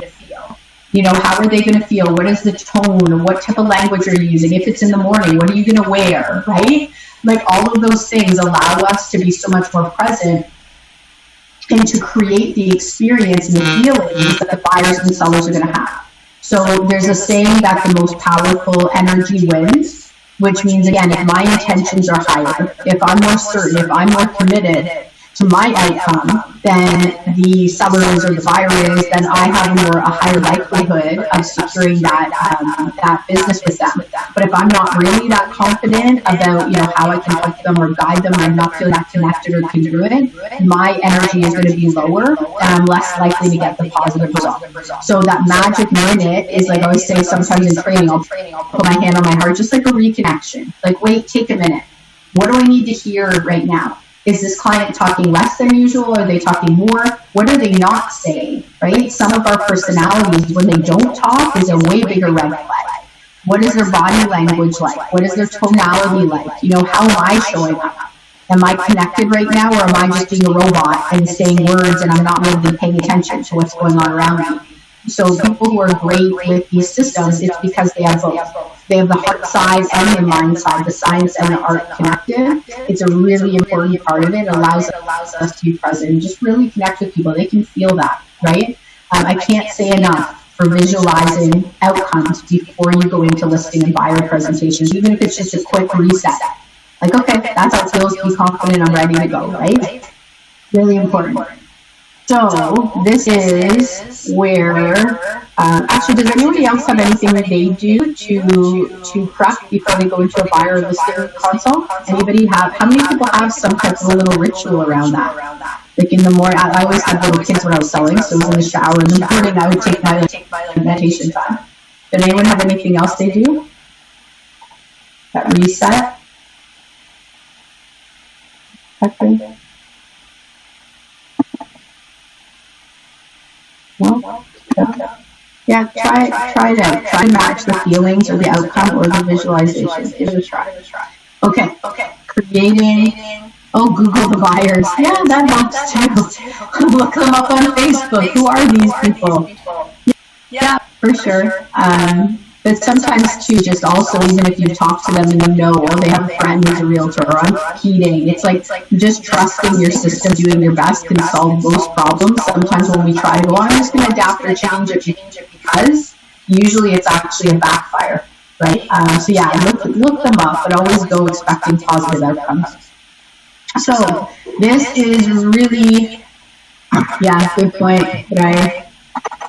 Bill says, good point, Nathan, but I rehearse all the points of the presentation, make sure I don't miss anything. Yeah, absolutely. For sure. Like, keep in mind, I mean, depending how much you use this, you get to a point where literally you can give the presentation in your sleep. Like, if you do it enough, like, you get to that point where it's like in person, if the clients are sitting across from you, like, I can be tapping the finger for the slides to go forward without even looking. Like, it becomes like a rhythm. It's almost like a dance. You know the words, and you know the next click, and you just internalize it. But until then, yes, definitely review all the points of the presentation. Absolutely. So we want to make sure that you leave today with a basic script, because the goal is that I want to challenge you to use this presentation with somebody live within a week. And that is not too aggressive, okay? Because if you don't, you're going to put it off, and if you get busy or you're doing other things, or if you're apprehensive about it, the quicker you can start using the presentation, the better. So I highly recommend you connect with somebody else. You can use the chat feature to put up there if you'd like a role play partner. If you're with our coaching company, Ron offers Deal Dojo, which is an add-on per month, but it's a really reasonable add-on, and that's when you have role play every single week on top of your coaching. It's really good. So if you're not, or even if you want an outside role play partner, put it up there, but within a week, you want to challenge yourself to present this, even if it's a buyer that's a bit further out, that you might, usually would have waited a little bit. Minimum, you want to role play. I used to role play this to my kids when I was learning. They would sit at the table, and remember, they thought it was the funniest thing ever. They're like, what are you doing? What are you talking about? Are we buying a house? And they just sit there, and I present to them. They thought it was cool until they didn't. But you want to make sure you're presenting this ideally to a buyer within a week, but minimum to like a colleague or a family member or friend. Okay, give yourself that challenge, please. It's really important within 1 week. Right. So we need to make sure that you can present this confidently within a week, which means this is focused on you having at least one key point per slide. So we've already went over the sections. So once you get ready and you practiced a couple times, you're going to go back over the rubrics. That's the sections. I want to make sure that you're hitting all those key things, because I gave you the most advanced important things per section. But now we're going to go through the slides. So same starting slide, you're going to let them know all this is, and I'm going to kind of give you some basic language per slide as we go, but you want to write down something. Some of them you're just going to put lead slide, and that's great, but don't overthink it, right? They don't know your presentation. If you were presenting to me, I would know. You're supposed to learn our script, but the outside buyers don't know your presentation. So you want to start out just letting them know. I'm going to take you through a really brief presentation. Really, I just want to make sure I'm taking you through our unique process of how we help buyers to get educated so they can be confident, throughout their home purchase, which why we do things a little bit differently. So I want to make sure I've explained that. As well, this is where you're going to talk about questions, right? So you're either going to say, hey, if you have any questions, just save them to the end, because I'll probably make sure I'll answer every question you can have and more, or hey, just interrupt me, it's not going to bug me, whatever it is, okay? So let them know you're going to do a presentation. Why? So they understand the process and how you can help, and anything unique that you guys do to help them, and talk about questions. That's it. Okay. This is going to be a read screen. So let's do in the chat over here. So you're literally just letting them know there's 10 steps that we focus on when we're helping somebody buy their first home. The first 6 I'm going to talk about in the presentation. The rest we'll talk about a little bit later at the end.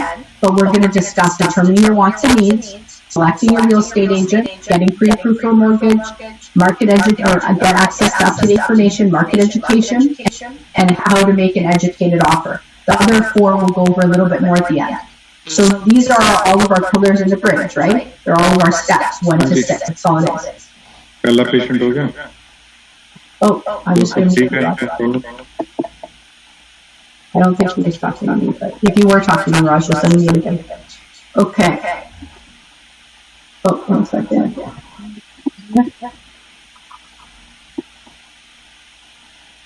There we go. So step 1, now it's moving. There we go. So this is where, again, you're going to kind of have that stop and start, right? Because in person, you've got that buyer homework sheet that you can slide across the table, the one I showed you the picture of before. It's in your workbook. that they can fill out their name, email, phone number, all the information at the top. And then you would have them slide the sheet back over and you would take them through all the questions about their search because you want to position yourself as a specialist, right? On Zoom, most people are just filling it out for them. Some people are doing a screen share, but more likely they're just they're writing it down for themselves and asking them all the questions. So you can still leave this slide up or you can stop sharing so that they see you a bit bigger in video if you want to have rapport, which you may. Right? So you just stop your screen share. You don't have to close the PowerPoint down or anything. You can leave it in full view like this, which I'll show you guys the icon after in case you don't know.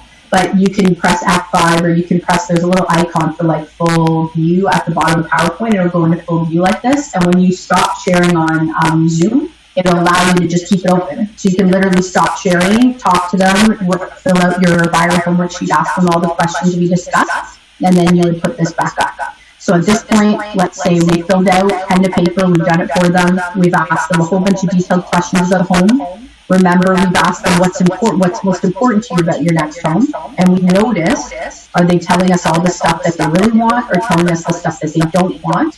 We've noticed their built rapport. So notice their personality style, if they're using any key kind of language or the auditory visual, if you can pick up on that, if you're trained on it, you might.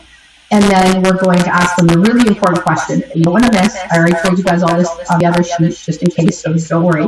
But what's most important to you in a realtor? So, hey, I know I'm putting you on the spot, but if you were to work with somebody to help you find your next home, what would be most important to you? Either about the person or, as you work, things that would happen as you work together.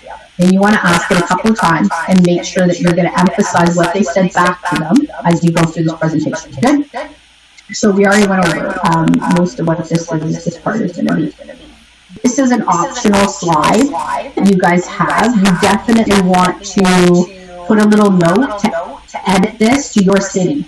Because some people we work with, this is still fine. Like average, it's not. Some people it's like double, right? Triple, depending where you are. So you want to edit this to give a typical rent for you can decide. You want to think of your typical demographic, even as a first-time buyer. Are they in a one-bedroom apartment? Are they in a three-bedroom apartment? Are they renting a house? Whatever it is, that's fine. And you just want to give them the example. This slide is optional, so some people hide it. Like PowerPoint, you can just right-click and you literally hide the slide, so that when you go in presentation mode like this, it won't come up. I'm just being honest, I didn't really care about hiding it or not because I did so many of these presentations that if they weren't renting, I'd just say, oh, that's just for people who are renting, and I just click right by it. I never really worried about it. I didn't care. Fine. Some people really don't like that, so they hide it. So it doesn't show up, and they only have it showing for first-time buyers and all this fun stuff. Remember, the presentation is just really easy. Like, I had days where I did 5 buyer presentations just by fluke on one day, right? So I wasn't that stressed about it. So customize it if you want to hide it. But if they are considering selling and renting, but you're still doing a buyer presentation with rough comparables, then you would show it because you want to talk about that. If they were first-time buyers who are renting, or they had sold a house previously years ago and they're renting and deciding to buy, then you definitely want to leave it up because you want to talk to them about how much you're actually paying in somebody else's mortgage that they could be paying down on their own mortgage, and really just show what that's going to look like over 5 and 10 years. That's just powerful for a buyer to see if they're renting. So if they are, I would definitely leave it up. Okay? All right. Step 2, we're at our second spot, and this is where we talked about those scales, right? So listing agent versus buyer's agent, typical buyer's agent things that upset buyers versus our unique system in helping them get educated. This is also the section where we want to change our language, right? By the end of step 2, I'm just reminding you, I'm saying it again, so you're hearing it a couple times, just so you know. By the end of step 2, we've changed our language as if they are already our client, right? So we're talking to them as if they were, any other buyer who had signed a BRA to work with us, okay? So step 2, initially, we're going to create a problem. So here's a little tip that I'll talk about next week in our listing system workshop. So if you need the help with listing presentation or pricing or commission, that's next week. But A great presentation will always give the problem before the solution. One of the most difficult things people do with listing presentations is they build these beautiful presentations that are all these great solutions that sellers need, but sellers have no clue why they need the solutions. So it all just starts to sound like real estate rhetoric, right? And like all your agents are saying the same thing, because you can't have the sun without the shadow, right? Like I can't appreciate the sun unless I'm stood in the dark. Like that's just reality. So a great presentation will always create a problem before the solution. So it's just like a great debater. They'll always bring up their opponent's viewpoint before themselves so that they can discredit it a little bit. You always want to do that. So we're doing the same thing here, just to let you know. So we're bringing up the problem that they don't even know is a problem. So it's like, yeah, first of all, over 98% of all buyers and sellers do choose to hire a real estate agent. You might want to bring that up. So I'm going to talk to you about your options when working with an agent. So the rest of it is just reading the screen. So I'm going to give you an example. So you could choose to work with the listing agent. That's the agent who has their sign in front of the property. They're representing the seller. So there's definitely some things that they could still do to help you. So for example, they could arrange to show you the home. I'm just reading it, right? Assist with helping you obtain financing, provide details on the property. They can explain the forms and agreements. After that, their hands are kind of tied because they are legally representing the sellers in the seller's best interest. So, there could be a concern with the home. They could tell you what that concern is and disclose it. They could tell you to get their own agent. They could tell you to get a home inspector. But at the end of the day, their legal obligations are to be honest and to disclose what they're supposed to. They are representing the seller's best interest. Whereas, on the other side of things, you can have an agent actually represent you as a buyer. So in Canada, or you might say in Ontario, if I'm here, BC, wherever you are. So in Ontario, buyers have the legal right to have representation. So this wasn't always the way. In not so distant, history, it never used to be the case. And there was actually a ton of lawsuits, a ton of issues, because buyers thought the listing agent was representing them and they were not. So the law stepped in and said, no, buyers have the right to have legal representation, which means now you can kind of go to court and have your own lawyer, which is great. Makes sense, right? So what can a buyer's representative do for you? You can do so much more. So here's where I'm just going to disclose something that I do. I switch to talking to them as if they're my client right here. But when I'm training people, they do it later on in step 2 because it feels too soon for them here. I do it here just because I have a million times, so it's comfortable for me. So these are all of the things that I would do for you as my buyer. It's really important. So all of the services that the listing agent does, I would 100% be doing that for my buyers and for yourself as well. But in addition, I'm going to provide confidential assistance. This is really important. So for example, if you went and saw a home with the listing agent and you told them that your max budget was, $800,000, you told them what it was, they would have more information than they would typically have. You would already be at a disadvantage, even if you came and hired me after and had me representing you for the negotiations. Because when you tell me what you're being proved to, or what your motivation is, or any other information, I'm legally obligated, just like a lawyer or an accountant, to keep all of that confidential. I 100% work on your behalf. I'm going to recommend we use clauses for your protection, like home inspection, and there's some other things I'll talk about later on. Structure and negotiate the offer in your best interest. I'm going to give you expert advice on price, inclusion, even reasons not to buy. So if there's anything that I'm expected to know as an agent in that area, or that I do know, I'm obligated to disclose that to you. So if there's a problem or a concern, I'm going to talk to you about it. I'm going to talk to you about the pros and cons, how we can move forward, and at the end, it's 100% your decision, which houses you want to pursue, which you don't. I'm just here to make sure you have the information you need. I'm going to discover and disclose information about the property. So basically, when you find a house you love, we won't do this for every house, but you won't even know I'm doing it. When you find a house you love, I basically take a radius around that home, and I'm going to research everything, all the houses that have been listed, anything that's been sold, even things that have been suspended or expired, which means they didn't sell, but they were listed on the market. I'm going to look at all that information. I'm going to let you know anything that's pertinent, so that when you make an offer, you're armed with all the tools of what other homes in the area have actually sold for. So I'm going to do that 100% in your favor. And some people like to look at all that, some people do not, but just rest assured, I'm going to be doing that research for you, whether we sit down and go over it or not. I'm going to help you become an educated buyer. So end of the day, is it important to you to have somebody who's going to guide you through this process, or is it important to you to have somebody who's representing your interests, or have a buyer's agent? And most people say yes, if that makes sense. We want somebody helping us. You can go more into these points or less. Some people, they pick 3 and they expand on 3 a little bit more. Some people read a couple of them. My advice, if you want my advice on how to master this, I 100% would read them all. You want this to be heavier, right? You want this to be like, hey, these are really important things, and we're doing these things for you. So it should be like the scale just went boom and tipped way over into, yeah, I really want a buyer's agent. Like, what do you mean if I tell that listing agent what I can afford this house now, know that, right? Like, it could be any of your personal examples you want to use or fine. I just bring things up that over time have resonated with people, okay? So at the end, it was important for you to have an agent representing you, so you can read it, a couple of key points, and you do want to ask them at the end of this slide if they want a representative, if that's important for them.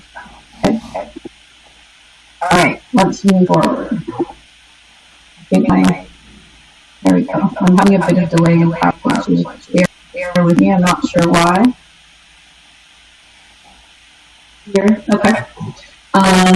So excellent. So I know it's important to you. It makes sense. Like I definitely would like to have my own lawyer when going to court, so I hear you on that.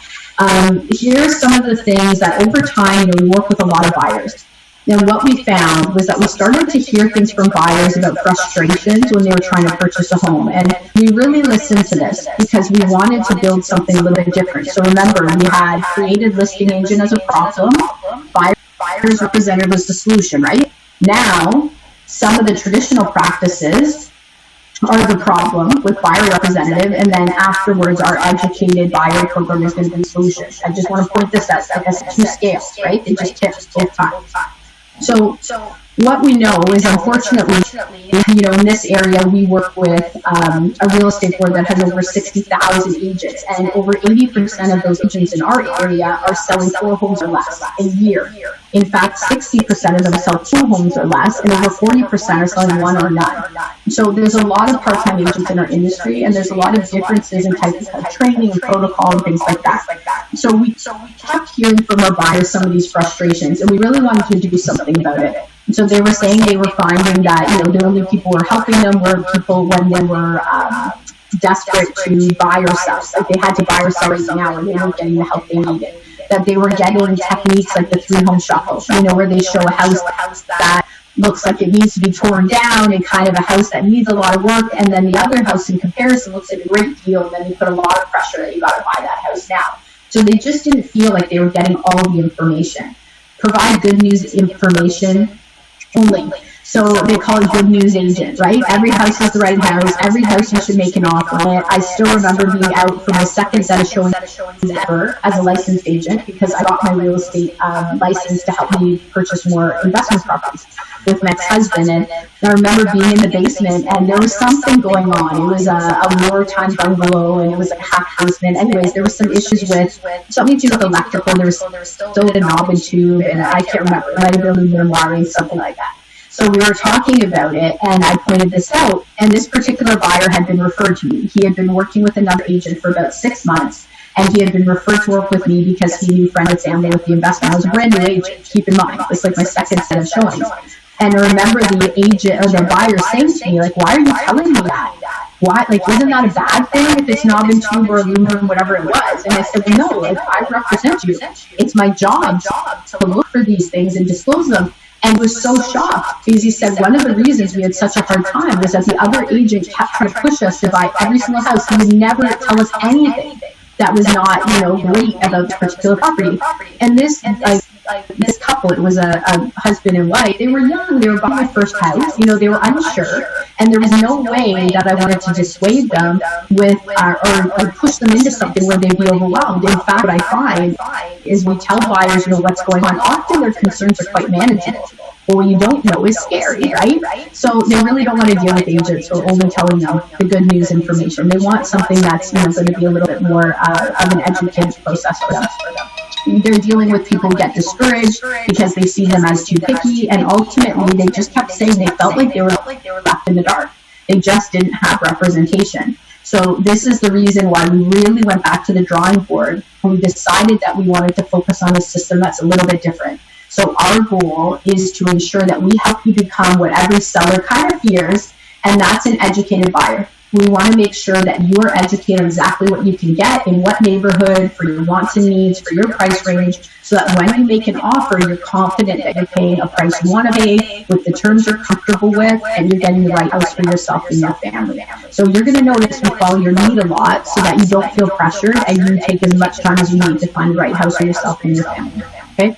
So this whole slide, you can do what you want with it. It's all about educated buyer.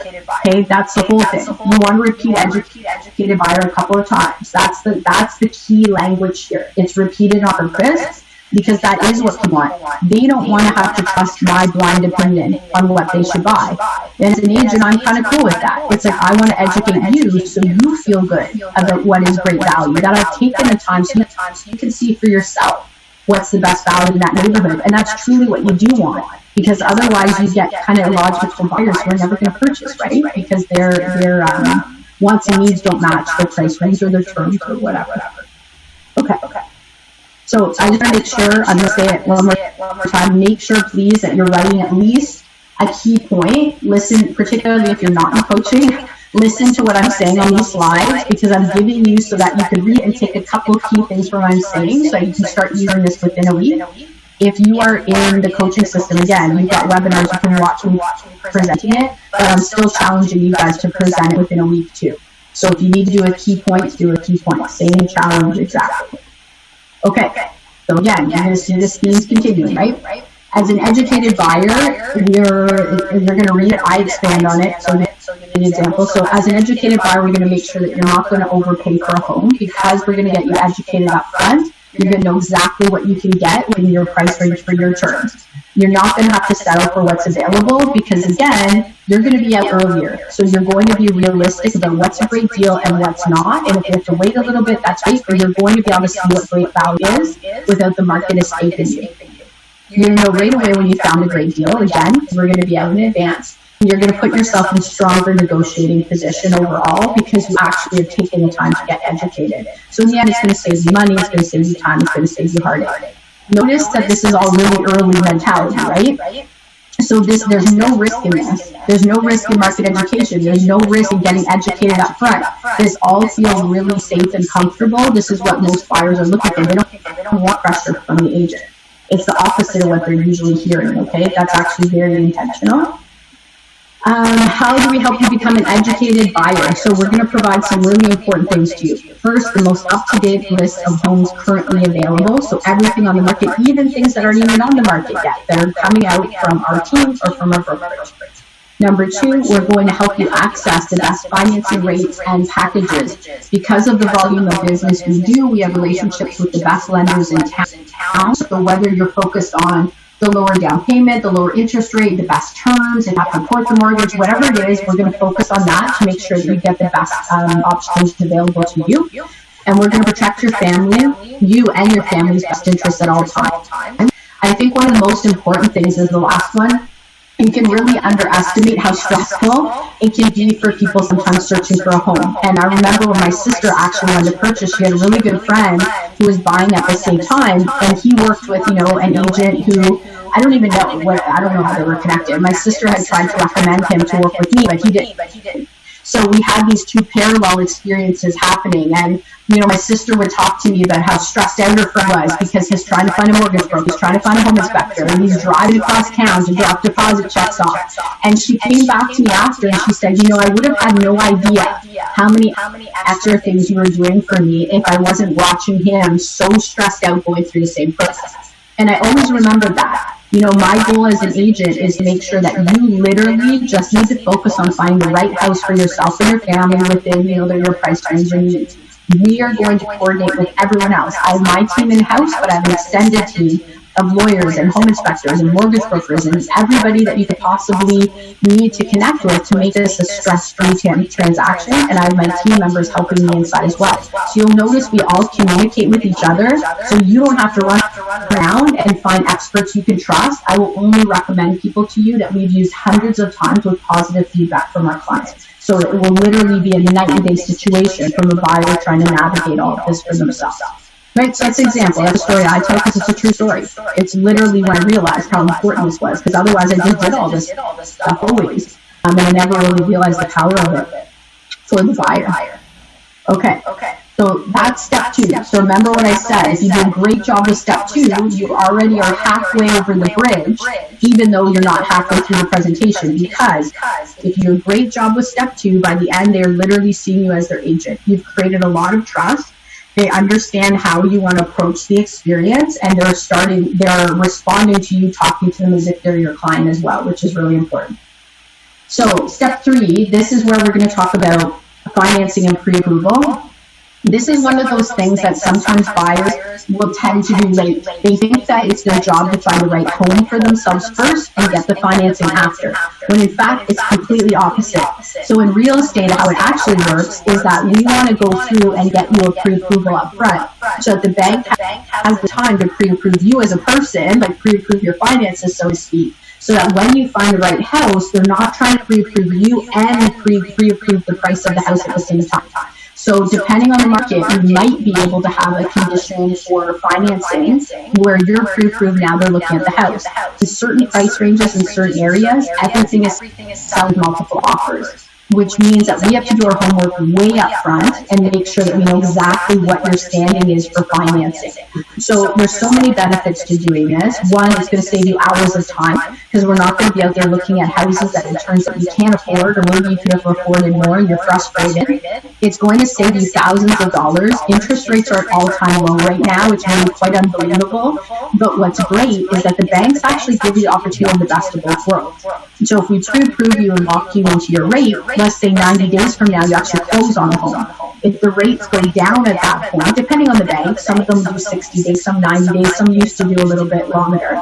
But essentially when you go to close on the property, if the rates have gone down, you get the benefit of the better rate. But if the rates have gone up and you're still within that time period of pre-approval, you get to keep locked into that lower rate. So it's going to actually give you a lot of money. It'll give you a lot of confidence, because you know what you're going to have to pay within the price range based on the pre-approval.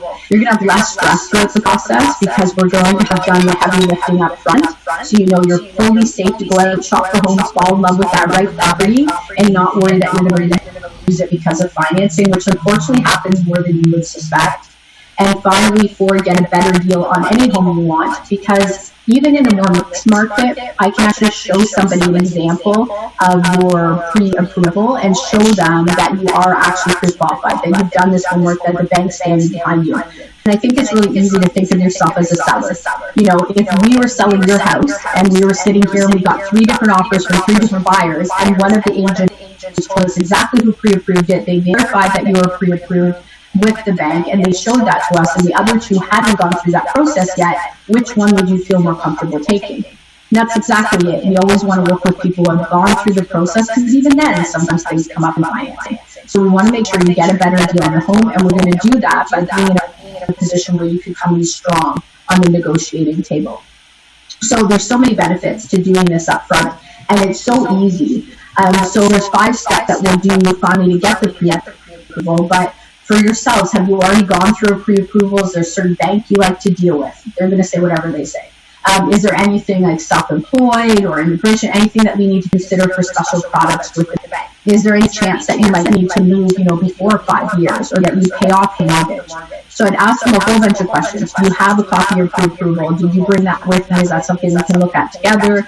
Did they give you a list of a whole bunch of other things you need to do to finalize it? And explain that's actually a pre-qualification, not a pre-approval, all this fun stuff. So what am I doing? I'm asking all these questions before I tell them the process, so that I can recommend value of 3 mortgage brokers who might be great to talk to or help, and then finally get their agreement for the mortgage broker to call them. Then I'll tell them this is all we're going to do. You're going to talk to the mortgage broker, complete, and submit an application. Super easy. They will have to do a credit check and make sure that you're actually, solid with your financing. Gather all necessary documentation. Sometimes people talk to the mortgage broker and they get super excited and they want to get out looking at homes right away, and they forget that they still need to get, a copy of notice of assessment from the government, or they're missing some kind of document. You want to get all that front, because sometimes the paperwork comes in and it goes to the mortgage broker and the numbers aren't exactly what you remembered, and it can actually make a really big difference. So it's a big deal that you'll talk to the mortgage broker on the phone initially, but we'll get all that documentation within a week or two max, so they can look over everything hopefully before we're an offer and good to go. So they'll verify all the details, and at the end, you'll get a copy of the pre-approval certificate. If it's someone we work with, they'll give us a copy of that as well. And this is where, if they are working with a bank, then I do ask them, if they were able to have a more aggressive interest rate, or if it gives them a plan B in case we have any issues, they would be losing the house or not. Are they willing to talk to somebody up front, just make sure everything is, safe and solid, and I have the back plan. And almost everybody will say yes once you get used to this process. I have some people who, have businesses with a certain bank, it had to be with them, but overall, most people will talk to somebody to have a backup plan usually. Okay, so step 3, that's great. I've given them 3 options. We've decided which one they want to talk to first. And you'll notice I'm arms, you might have missed, maybe I didn't get into it enough, but you want to be arm's length with the mortgage type, right? Some of you might be mortgage brokers as well as agents, and I understand that, and some of you are really good at mixing that, and clients who do it as well. But with teams, we're really careful because we do a lot of volume, and sometimes somebody just won't like the mortgage broker, and you linked yourself a little too closely with them, so you're like, I don't deal with the mortgage broker, I want to deal with you. We don't really want that, so it's always like, hey, here's the 3 I'm thinking of. This is probably who you should talk to first. If there's any issues, I can connect you with somebody else, just let me know right away, right? So it's good to have a little bit of space there, unless you're the one doing the mortgage yourself. Okay. So we're already through step 3. I'm giving you guys, if anybody's writing, I want to make sure you have time to put your. Remember, a couple of key points in reading the slides is all you're going to need as a base to start using this presentation. Okay. Step 4, exclusive daily market data. So this is how we get you all the information on the homes that are listed.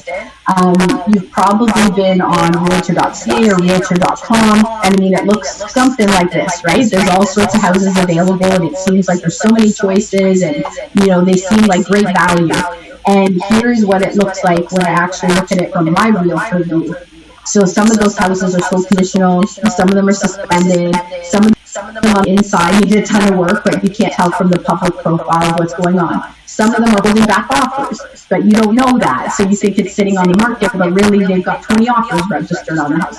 So there's so much that actually happens that we want to give you access to our realtor portal where we get all the information.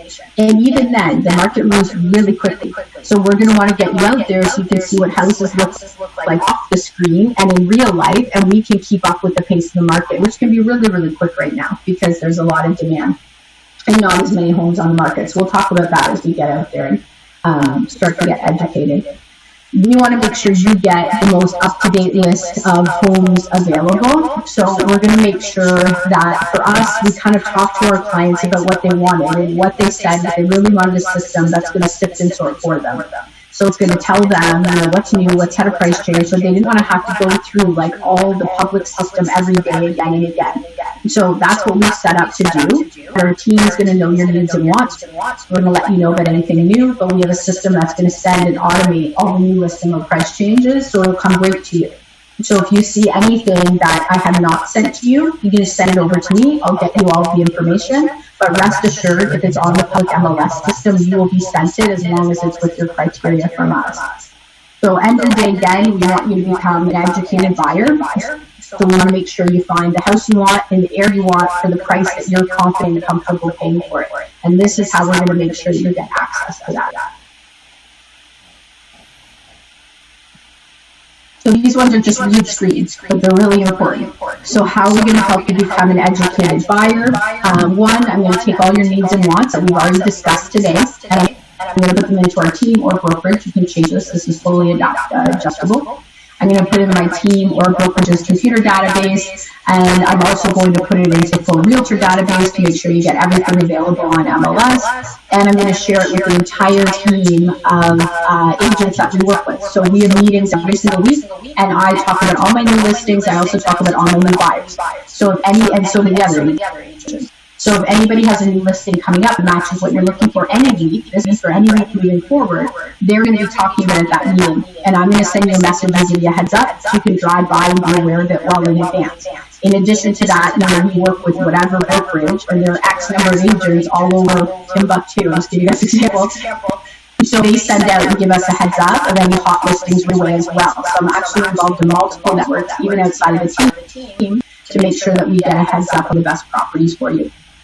So from there, again, we're going to email you daily, anything new, anything that's had a price change, and we even have a full team of agents out constantly looking for properties. They're out with their clients. So sometimes I might be out with another buyer and we see a great deal, but for whatever reason, it's not their cup of tea. I'm going to message my team right away, and they're going to know about that hot buy. So if that happens, it's like you have a team of 9 agents out looking on your behalf for you. Behind the scenes without even realizing it, and then I will give you a message and let you know to match your criteria. So we'll give you all the information about the property, and what you're going to want to do is, some people use Google Earth and kind of do the virtual walk by, but some people really like going to the neighborhood, driving around the parks, the schools, the stores. When you go out for showings with me, typically the sellers have restricted our amount of time. And with COVID, it's even more small windows. So, we're trying to see 4 or 5 houses, and we have a certain route. You're not going to have enough time to, drive around the entire neighborhood between each home. You're going to kind of find the going from one house to the next. So I really want you to take a bit of time to get comfortable with which neighborhoods you like, what you don't, and if you want anything taken off your search, I can certainly do that. You'll find we're in communication quite a bit. Okay, so step 5, and note, actually go back just one sec. So this is the part, remember, that I said you want them to know that you're following their lead, and this is really important. So you do want to kind of say, and I didn't say it there before I went back, but if you see a home that you want to see, just reach out to me, once you've driven by, and you find at the beginning they'll drive by, most people, but then once they know what they want, and they've done that a few times, and they're becoming more active, obviously that's different. They've narrowed down, like, I want to see this house, great, try to see 2 or 3. So it's really important that we prep them for this is the process. You need to look at listings. That's how you're going to let me know what you want to see. I'm not going to just all day be trying to book you to see houses. I know that, if I have 5 clients or 2 clients in the same price range, they'll pick a different top 5 houses. Why? Because you have your own taste, your own preferences, and I want to respect that. So I want to make sure I'm following your lead. Okay, that's actually really crucial, because that's how people don't think, don't get upset you're harassing them, but also think you dropped the ball, right? And helping them. Okay. Step 5. Market education. We're back to our presentation within the presentation. And Asia said this is such a practical, hands-on approach. Thank you so much, Kathleen. Step by step, so detailed, amazing. Yeah, and it's this easy. It's super easy, and it works. It's awesome. I can't wait for you guys to try it and see the experience with buyers for yourselves.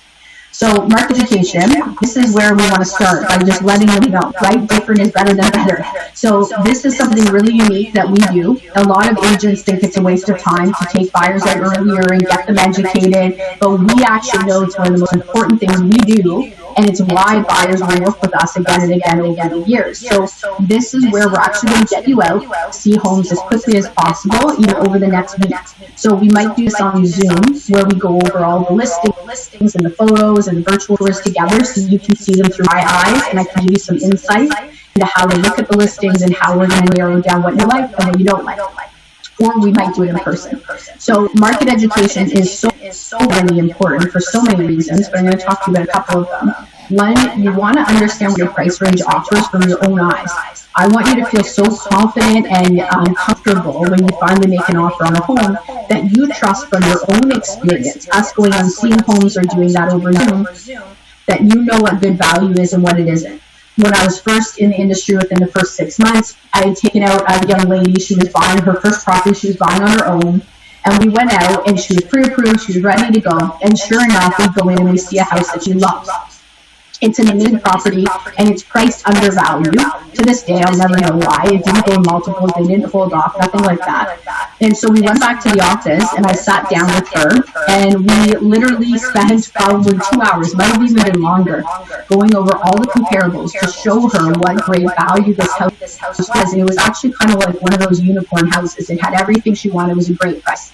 End of the day, I was like blue in the face. I couldn't continue to talk. I would have lost all trust with her. I would have turned into a she agent. She was just not comfortable enough. It was her first time out. We left the office. She didn't buy the house. Sure enough, tomorrow morning the house had sold. She regretted it. We ended up to look for properties with her like 6 to 8 months. And honestly, at the end of the day, I still think she kind of settled, because she saw the best of what was available and she didn't act on it. So after that, nothing really got her going to want to make an offer. So she did buy a house, but I always remembered it. And so now what I do with every single buyer is we go out right away to get educated. In fact, I recommend that you don't buy a property. You don't even think about making an offer. This is just to get you educated and comfortable about the market. You don't need to love these houses. In fact, I will pick 5 to 6 myself, and if you see something you love, send it over. But if you don't like anything I've sent you, don't worry about it. The goal is to get out there and get a sense of value, because guess what? That perfect house could come up next week, and if you haven't done the education, you're going to feel just the same way that young lady did, and you're likely not going to be confident enough to make an offer, let alone a strong enough offer to be considered for the property in this aggressive market. So it's really important that we go out now before that right house comes up, so that you've done the education, you can see the value for yourself, and you don't have to have blind faith on me. I promise I'll give you the right information, but I want you to be able to trust your decision. It's a big decision for you. So us taking this time is going to create a much less stressful environment. Trust me, you will become a comparison shopper and an expert buyer very, very quickly. You're not going to miss out on that great deal, because you're going to be able to see it, again, with your own eyes. You're not going to have to count on you, and you're never going to overpay for a home, because you're going to know its true value. I mean, honestly, there are times where a buyer is willing to pay more than I think the house is worth, but end of the day, it's because there's people that they're okay paying a little bit more. Because we've done the education process, they're confident to make those decisions. Other times they're happy that they didn't put in an offer, because they see that so much better came up on the market later on. So the key is that you're educated, you're in the driver's seat, and you're not going to walk into a house, fall in love with it, be an emotional buyer, and be willing to pay whatever the seller wants and regret it later, or have buyer's remorse. That's what we want to avoid completely. So typically I recommend, if we are going, I'll take a look at the search. At this point, we'll probably book it on Zoom. And if I feel like there's anything that we should go out and see in person, I'll let you know. But right now, I'm trying to adapt. It's very important that we get as much education as possible. And in fact, it's done well on Zoom, and it's very it works really well for most buyers with their time as well. So typically, if it was in person, I usually recommend daylight. But right now, what's usually better for you is the days, evenings, or weekends for us to book a time and go through market education. At this point, I'll book it on Zoom. So they're going to tell me days, evenings, weekends, right? And then I'm going to give an option. If they say weekdays, great. I have Wednesday or Thursday next week. I have 4 p.m. or 2 p.m. on Wednesday, whatever. Right? So you're going to give them options. Typically, you don't want a buyer to start telling you specific days and times, because then they're going to expect you're always available when they're picking, and busy agents mark. So typically, we're usually letting them know days, evenings, weekends. So if they say weekdays, I say, great, next week I have Wednesday or Thursday. What's better? Wednesday, awesome. So I still have 2 o'clock or I have 3:30. Which one's better for you? Right? So they get used to you giving options, and they get used to knowing that they're going to book around your other appointments, which is really good for time management. So I'd recommend that. Okay, so we booked it, let's say next Thursday, 6 o'clock. Great, we're done. So some things to consider. Now I'm going to give you a heads up. This is prepping them for market education, but it's also prepping them for how they're going to work with you. So it's kind of setting a pattern in place, right? So when we see the homes, some things for you to consider. We're definitely going to look at different types of homes and different styles of homes. So, I'll give you an example. Again, I'll often learn from when I was first in real estate, because I put these practices in place within the first year. But in the first 6 months, again, I was working with somebody who wanted a bungalow. They only wanted a detached bungalow. And they were looking in Oshawa at that time, but you could still get them for like, I don't know, $112,000, $115,000. But they literally were falling over. Like they were not in good condition. So I had this first-time buyer saying, I only want a detached bungalow, I know I can get it. So sure enough, We're seeing detached bungalow after detached bungalow, every wartime bungalow that comes up for like months and months. Finally, 6 months in, I said, why don't we look at a semi-detached? Have you thought about a condo townhouse? No. So finally, he agrees that we can go out and see some different properties. Sure enough, we walk in a semi-detached. I can't believe how big this is. I would have never thought I would like it. He bought the semi-detached, he's still there as a set. So now I know better, right? So I try to make sure that I help buyers in that upfront. If you know you want a 2-story, 4-bedroom, double car with garage in this neighborhood, and you already researched it, that's great. But sometimes buyers have a bit of caps in the prices, so I want to show you up front all the different types of homes and styles, so that our purpose in market education is to get to a place where you know exactly what you're comfortable with and what you want, and I know it too, so I can advocate and help you get that right house. So I'll pick different types and styles, just so you know, condo for you, not, we'll look at a couple of different things. I will recommend that you drive by the areas of the ones that I'm showing you, just to get a sense, again, of the communities and what you like, what you don't like. We want to know the difference between your wants and needs. If you buy a house that has some of your wants but doesn't have your needs, you're not going to be super happy with me in a couple of years, but you're probably going to call me a noob, which is not actually my goal. So let's make sure that we look at houses that have all of your needs, and if they have extra wants, great, but we're not going to waste your time taking you out to things that are not going to be a long-term investment. We're going to select anywhere from 4 to 6 homes. Honestly, after 5 or 6, you start to confuse which master principal bedroom and which kitchen and which garage went with which house, and it gets super confusing. So we'll try to keep it at around 4 to 5 so we can really narrow down the best. We're going to schedule a time after the showings if when we go out in person in the future, so we can discuss, what do you rate them at, right? Like an 8 or a 6 or a 9. Most resale homes, if you hit a 7, an 8, or a 9, you seriously want to consider an offer. It's very rare in a resale home that you're going to hit a 10. It's just very, very uncommon. So typically we'll kind of do that. And if it's a seller's market, we'll play games on what do you think it'll sell for after market education. Whoever wins gets like a Starbucks card, things like that, because it just helps you really quickly to get a sense of how the market's going to play out and you get ready to make an offer. So that is what we'll do. Again, even if you don't love any of the houses, it's that we go out, so I will pick them on your behalf, so you'll be all set there. And step 6 is when we found a home you love, right? So we're actually ready to make an offer. It's super exciting for most buyers, even if it's their 3rd or 5th time. They're pretty excited about it. So there's some things that I'll make sure I do to protect you in the process, and I want you to know about that up front. So I already said a little bit, but when you find that right home for you, I will do extensive background research. So I'm going to research when they purchased the home, how much they purchased it for, is there any restrictions that are there in the property that we should know about. I'm going to make sure I research again what's listed, what's sold, what hasn't sold, anything that's pertinent to do with the value you might want to offer on the home. And I'm going to share that with you so that you can be strategic as well. I'm going to prepare an offer that protects you. I'm going to follow your instructions and make sure it matches your scheduled needs, your closing date, things like that. I am going to explain all the details on the offer and the options for certain clauses. So when I prepare the offer, we'll talk about things like what's included, the drapes included, we'll talk about closing dates, we'll talk about conditions, we'll talk about if the lights are included, all of that. So you'll know everything up front, what's coming with the house, what fixtures, and all those little details. When I explain the details, you'll notice that I'm going to recommend certain clauses for your protection. And that's really important because after closing as a real estate agent, I have no legal jurisdiction whatsoever. And in fact, if you don't include certain clauses in your offer, after the sale happens, it's almost like that agreement to purchase the house is like proof, it's void, it's done, it's complete, right? So I'm going to recommend certain things in there for your protection. I'll explain them. At the end of the day, you can say yes or no. I'll explain the pros and cons of what we're including or what we choose to take out. If you need to be more competitive, but I'll explain all of that to you to make sure you're protected. And if you're not, then you know it.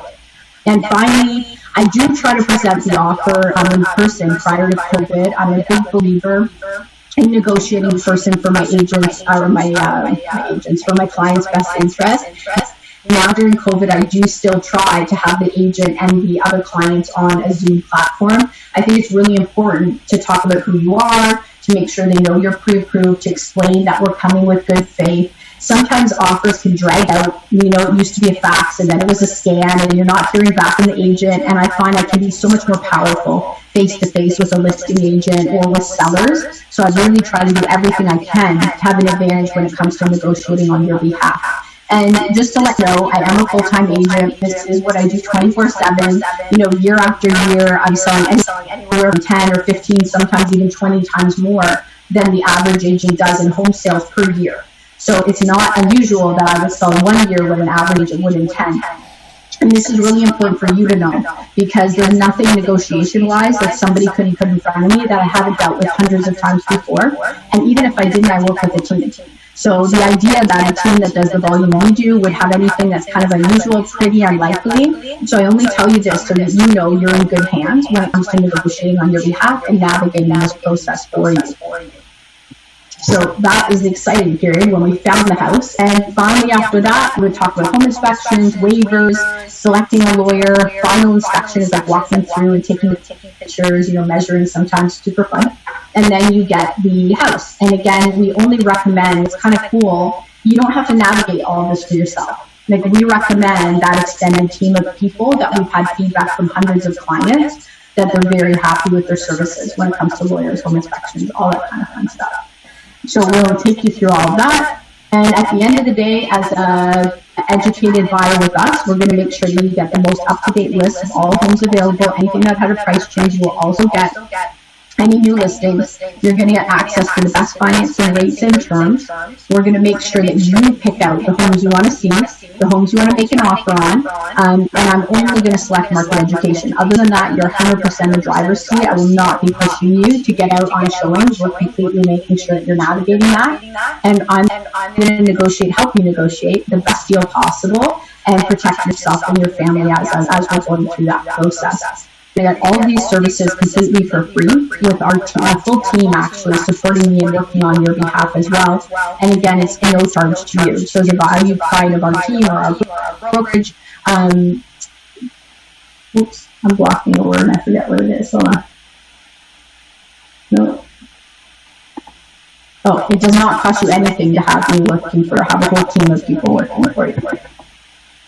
So these ones just read, that's why I'm going quick, right? This one you might want to just note down a few little key points. So this is the end of the presentation. So you say, okay, great. So I have a really great sense of what you're looking for. I have all your wants and needs noted here. I'm going to put those all into the system. So again, everything that matches the wants and needs we discussed here, that's listed on the public MLS system, you will 100% get all of that. We're set to go on market education this Thursday at 7 p.m.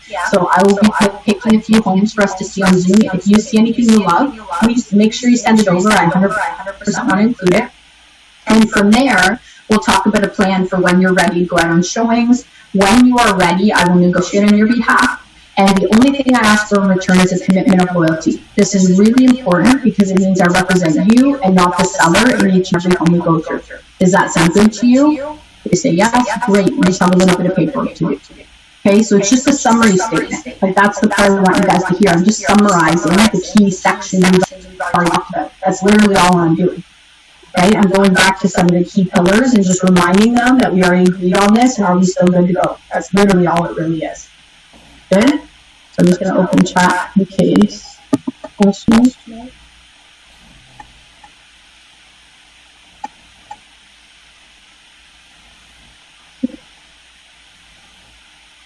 Okay, so you should have, there we go, at this point, key notes for every single slide in the presentation that allow you to have your own script, right? Everybody should have that at this point, which is really important, because if you can read the slides and have a few key points of script, you're ready to go with practicing this presentation. So Bill has a question. In Alberta, we have a fee that there are times buyers have to pay the fee, so they may not get this all for free. Not sure if it's the same in Ontario. Definitely, we work with teams in Alberta and in BC, like all over Canada and North America, actually. So we typically in coaching will figure out exactly how they've been doing it before and adjust if needed. I know some of our clients have taken are allowed to and have taken retainers, Bill, at the beginning. But in Alberta, most of the time, so tell me if I'm getting this right, most of the time what our clients bring up is more that they are billing for difference. Is that what you're referring to when you're saying that we have a fee that at times the buyers are paying a portion of it?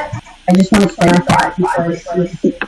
Well, with our buyer's agreements, we have to have a fee structure that is what we're going to get paid. But there's a growing amount of selling brokerages that do not offer a buyer's agent's fee. So the buyers have to pick up that fee if the seller is not offering it to the buyer's agent. Yeah, and are you guys, okay, and it is different, like certain states and provinces are different, so we're always kind of careful about this, but like, for example, in Ontario, technically, we're not supposed to negotiate the commission in an offer, because it's already on the MLS, but we are allowed to negotiate it before we show the property. Now, that being said, do agents still, alter it and do it and say, hey, like, this is what I'm putting forward? They do, but technically you're not allowed to, whereas in other areas you can. Like for most areas for a private sale, we can still come and put the commission back in and make an offer that deals with commission and deals with terms and price for the property. So I think it depends. I know some of the teams in certain provinces, they've been trying to deal up front, because they're finding some of the companies, the sellers, again, will pay some of the commission, but not all of it. So they're trying to get agreements for the buyer commission up front. And in some cases are successful, but not always. So Bill, I don't know if that's part of your protocol. Are you trying to deal with it? Are you able to deal with it at the offer table? We've had some of it prior to showing. Typically what we tell people in the buyer presentation is that we will make them aware if it is a home where the seller's not offering our fee, and then we'll discuss that with the buyer at that time. And they can choose whether they actually want to go forward to see that home or choose a different home to look at. Yeah, that's okay. So that sounds very close to our same protocol, right? Of letting them know, hey, we're going to go up front. I'm going to call prior to showing the property, see if they're willing to work with our agreement for fee structure if we were to bring an offer. And if they're not, the only difference is we usually say, hey, if it's a difference of like 0.5 or 1%, they're not going to tell you and, hope you're happy after. But in your case, if it's normal and you're billing the difference, then obviously you're going to try to take the onus on the negotiate and then let them know, right? So you're going to adjust that a little bit. Yeah, I think and again, I know it's different depending on, the cities, the area, like the practices are different.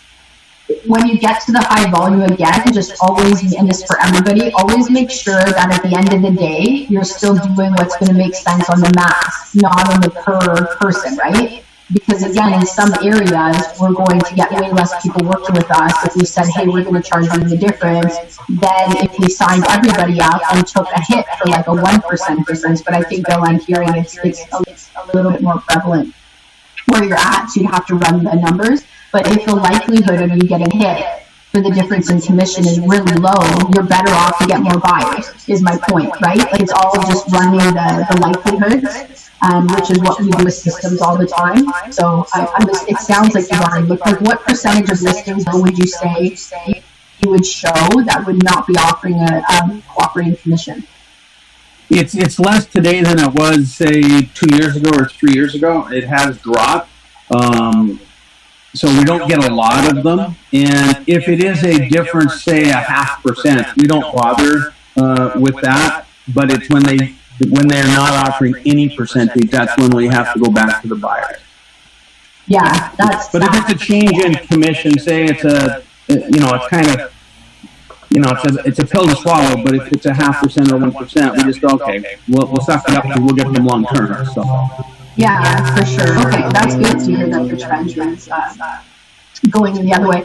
I would recommend for you, like depending with because I'm trying to remember the last time I looked over specifically like the Alberta buyer rep agreement. So I mean, definitely look at it. But if it's similar to what I remember or what I think, I'm not sure, because some of them are very basic and other ones are very close to ours, and I don't want to mix it up in Ontario. So the area that we would deal with that, again, is referral property. So we deal with either if it's per sale by owner, or we bring in, or if they're offering no commission whatsoever, like that would be the place where we actually have to have a conversation with you. Like if there's a deficiency in it and we can't negotiate it up, then we would 100%, just take the onus on ourselves and hope you're happy and tell you afterwards, and know that, if you're happy with our services, you'll refer friends and family, and we want to be your agent for life. But if there's no commission, that's where we would have to have a discussion, because there would be something owing. Like that's probably one where I'd add it, but I'll let you take a peek. You can email me after if you want.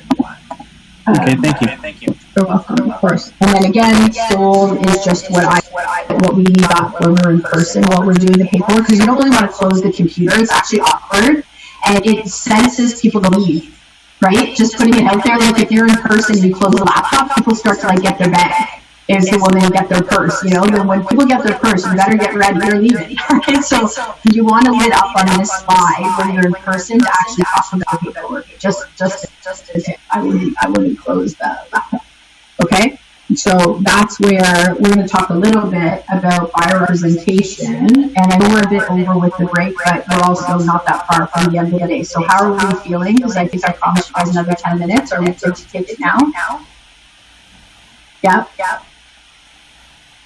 Yep, okay, let's do it. I promised it, so it's late, but we're getting it. So, 3:35, all right? Take a quick break, and then we'll power through for the rest from there.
Okay, we are back. Some music when you were coming back.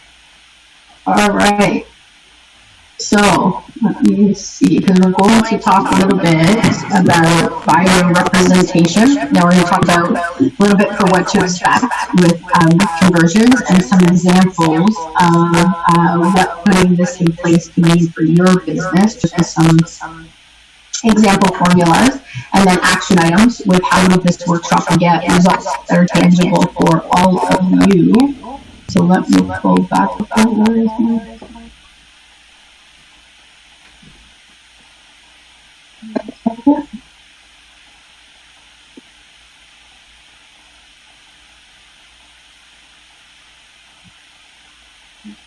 Back up the PowerPoint. So while I do that, again, I'm trying to make sure we have room for questions, thoughts, obstacles. So if you have a question, definitely, and I'll just pull it back up for us.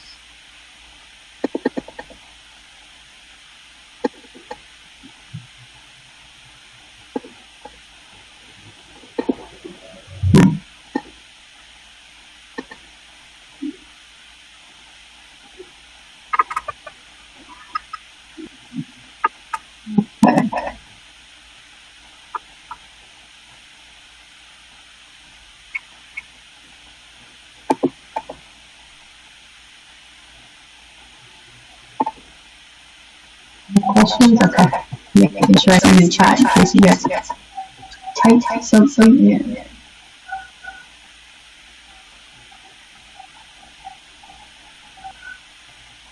There we go.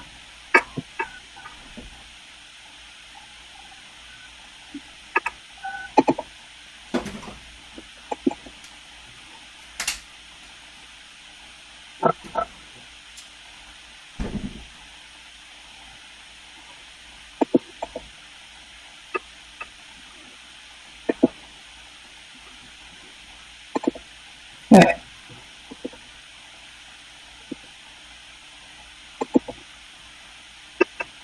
So this is that little icon that I said I'd show you guys at the bottom. So we go into full presentation mode, just in case you haven't used PowerPoint. It's just this little screen looking icon, and you just press that, and then it will take you right into presentation mode. I think I've been on delay. There we go. And if you click on the first slide, it'll take you on the first slide. If you click on the middle one, it'll take you on the middle one. But now, if you're doing this as a buyer presentation, if I press stop share, just to give you guys an example, and then I go back to share. So let's say I'm doing DocuSign, or I'm sharing my screen now for the buyer representation agreement. Now when I click to go back to screen share, it'll let me keep it open like this. So once you have it open, you can leave it where it was. It's really easy to go back and forth. And you can, if you're stuck on Zoom with a buyer presentation, you can just share your full screen. Just be careful if you do. Like right now, you don't have stuff open, but they can see all the tabs at the top. That's the only thing that's not great. Like, so if you have a Word document, or you have a separate like PDF file, or you can share directly from your screen when you're filling out whatever e-signature platform you use. If you can share it directly from there, they won't see everything else on your computer. But just remember, if you share a screen and you do just your generic screen, they can see whatever you click on. And sometimes people forget that, or privacy and all that kind of stuff. You click on, your emails or something like that. So just be careful with that side of it. So buyer representation, big part, obviously, of what we've been talking about. Why do we think we have it? And there's two reasons that I'm asking this. One, because we want to know for ourselves, but two, because we want to know this for objection handles. So let's just have a little bit of anybody can bounce out ideas, a little bit of a brainstorm. So why do we have buyer representation overall? So buyers can have a professional advocate like sellers have always had. Mm-hmm. Yep. Absolutely. Yep. What else? Raj, what do you think? Why do we have buyer representation? Yeah. You're asking? Yeah.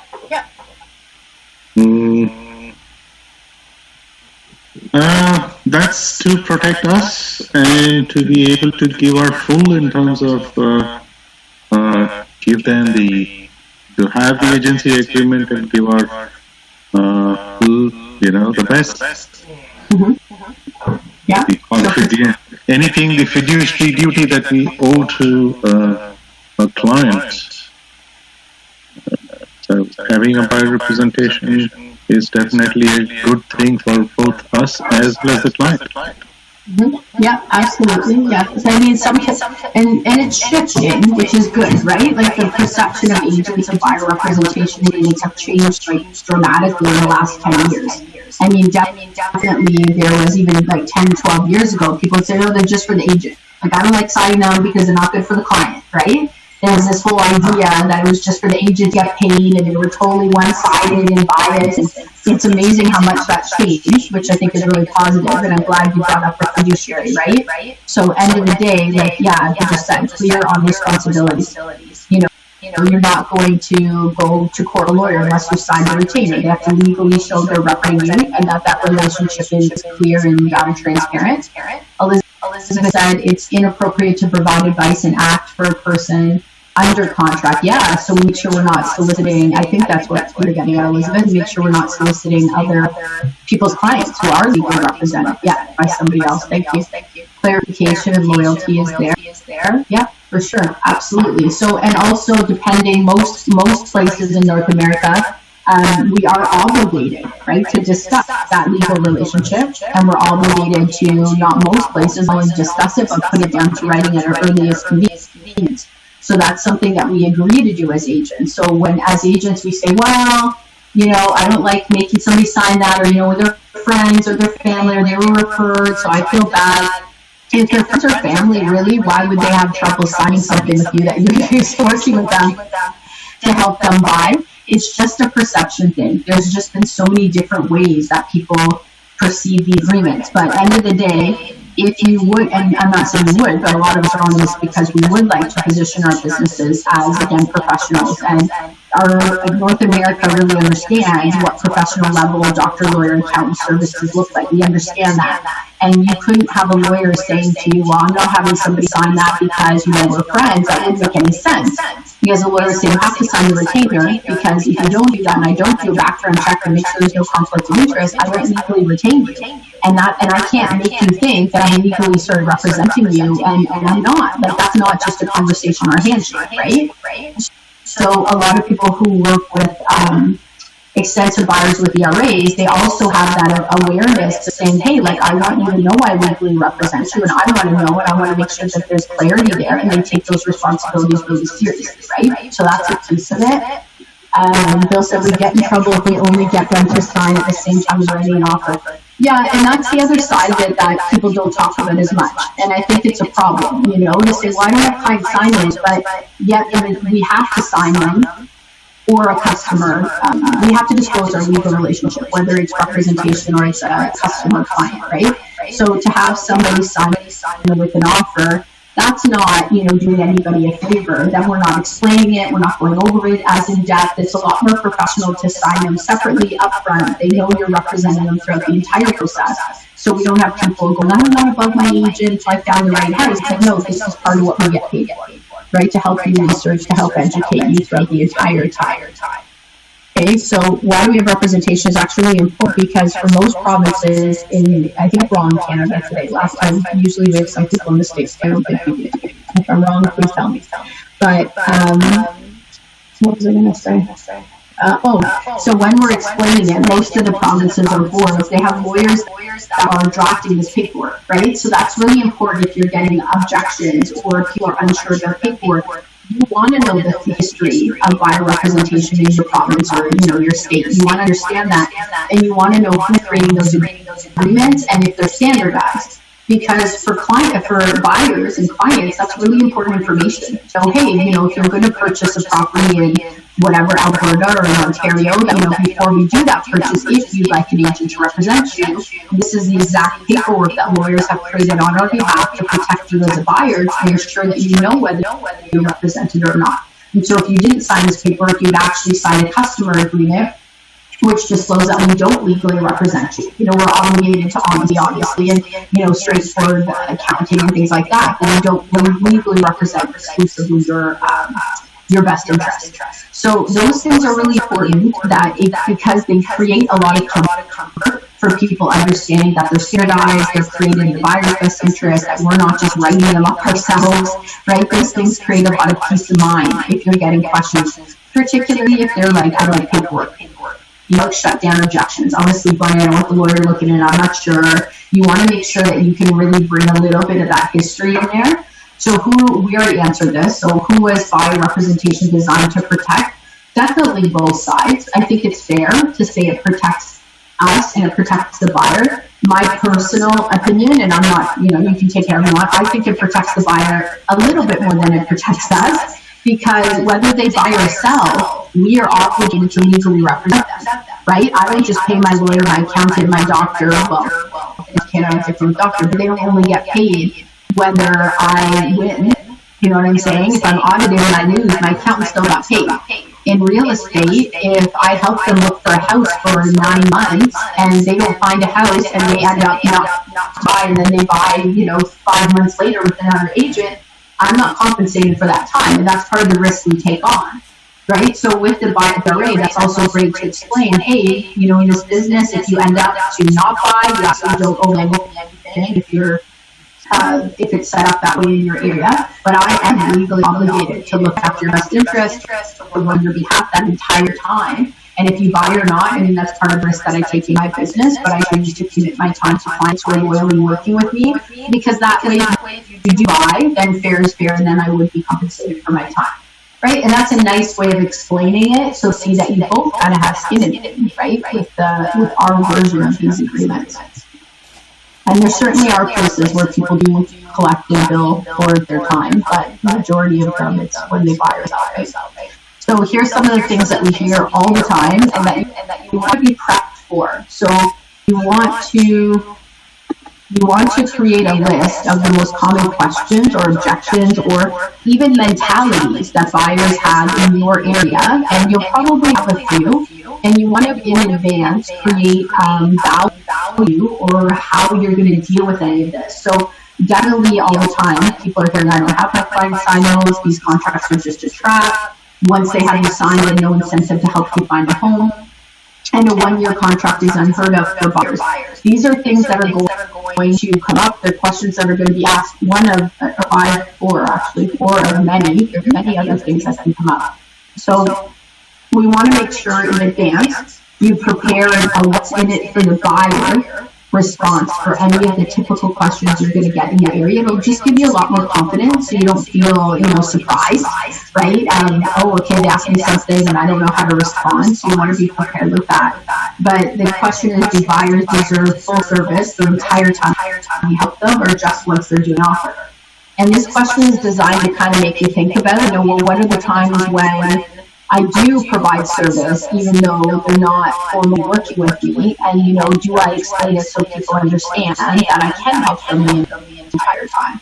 And because this question kind of is in twofold, right? Because if we believe they deserve full service the entire time that we help them, then it also makes sense to deal with BRA and deal with representation up front. It just changes us again to service-based versus product-based a little bit more. And what is stopping us? So anything that we want to put out there now, or you want my input on, that's stopping us from providing service to clients only.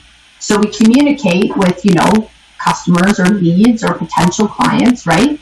But what, if anything, would stop us in that we would still provide service to clients, to non-clients? What might come up?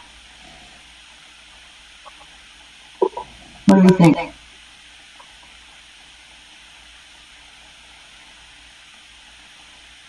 So what are situations when we might say, well, you know what, it's still worth working with them, even though they're not going to sign. I don't want them to sign because anything that pops up.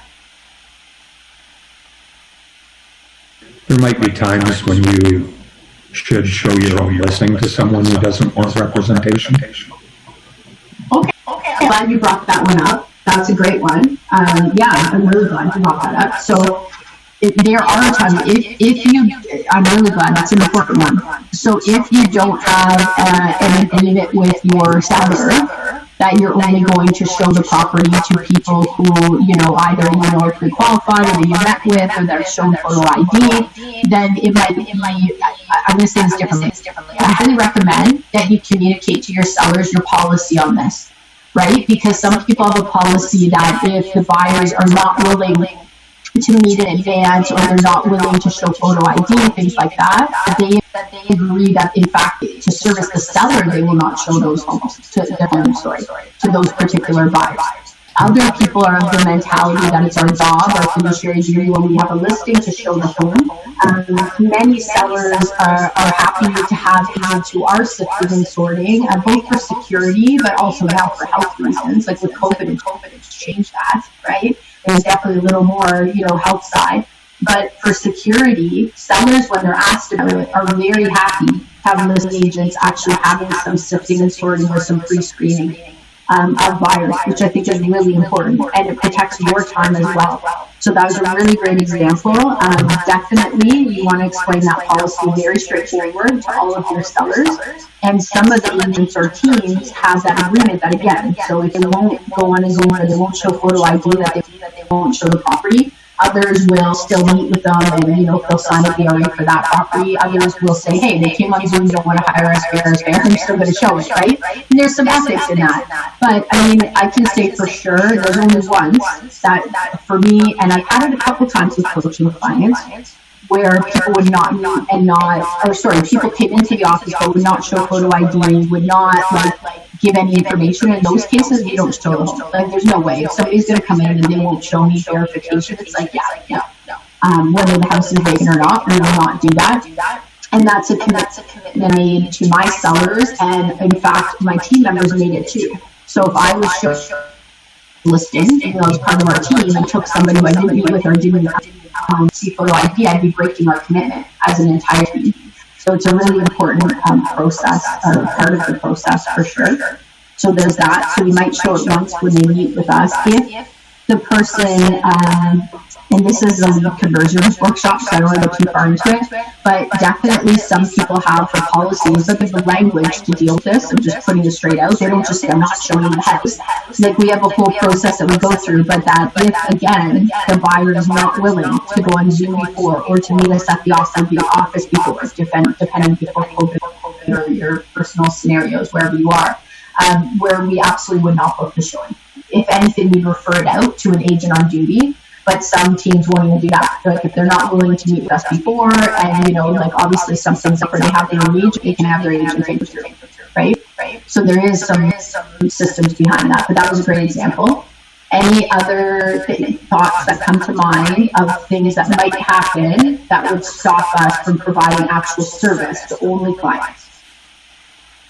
These are good things to talk about because they'll come up, right? When you're working with the presentation, for sure. Give me a call in case anything comes up. No? Okay. So if it comes up, still put in better unmute. Go for it. I'm just going to move forward. So over 60% of all opportunities are seized by the remaining 6% of people after they've overcome the fifth hurdle. So this is the baseline, or baseline I usually call it, that we use. Like, this is our minimum standard when we train in coaching or we train agents coming onto teams. They have to be able to get through this. So it's not it's not overcoming the fifth hurdle, overall in the relationship with the client. It's like the fifth hurdle on the phone or the fifth hurdle at the buyer consultation.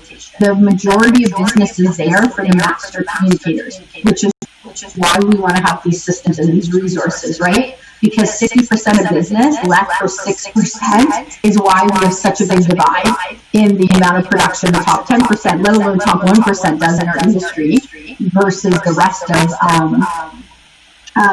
the agents. And just so you know, is not just in real estate. This is across all sales industries. Okay, it's very, very, very typical. So the question we have for you is, how well are you educating others on your potential? Because that's really what it is. Like, at the end of the day, it's not I love multiple speakers saying it this way. They're not saying no. They're saying, I don't know, like KNOW. And our job as consultants is to explain things in as many different ways as we need to until we know that the client understands where we're coming from. Then if they say, no, I don't want, or yes, I want to, is great. But our job is to make sure we're educating and explaining ourselves clearly. Because often people don't necessarily know what we're talking about or how it plays out. So, with the VRA, buyer representation agreements, they could have easily 6 questions. And the novice agent is going to go, I don't want to push them, so I'm just going to follow up with them tomorrow and wish them well and tell them to think about it. Well, no disrespect, but sending somebody away who's misinterpreting something or who's unsure about something to think about it is not going to make the situation better. Explaining it in depth and answering all their questions. Then if they need to think about it, hey, that's fair is fair, right? But our job is to educate and communicate and be versatile in how we can do that. That's really, really important, because how things play out in the market is not always the way that people think they will play out.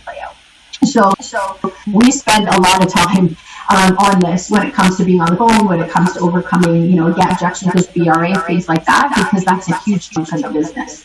So it's a little like test for you guys, right? To kind of practice and go, you know what? Like, how many times does somebody ask me a question that I'll continue to communicate? Like, how far does it go? Because what we find the other divide is that newer agents are just trained on this system, either way.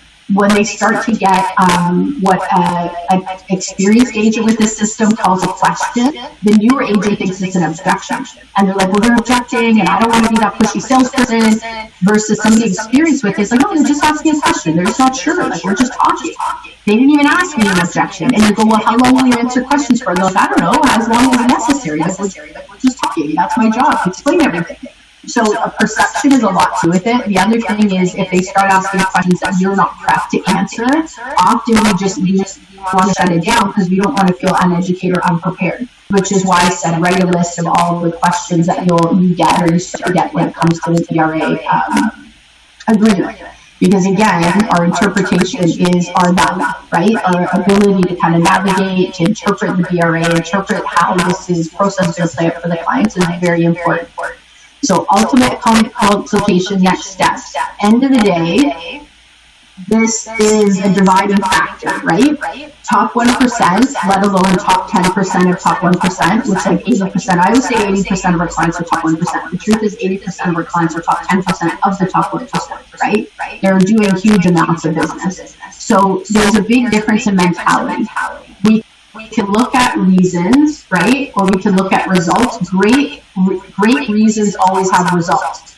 And results always have reasons. But reasons on their own do not always have results. And this is really important.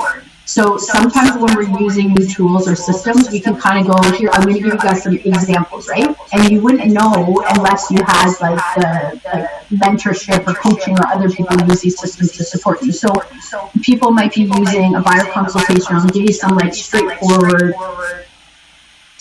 examples that have happened. So they do the buyer consultation, goes beautifully, everything goes well, they present the BRA, which you do want to do, whichever area you're in, you want to paraphrase it. Do not read legal jargon. Remember, your interpretation is your value.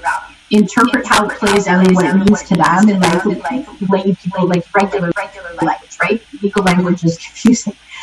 So I explain it.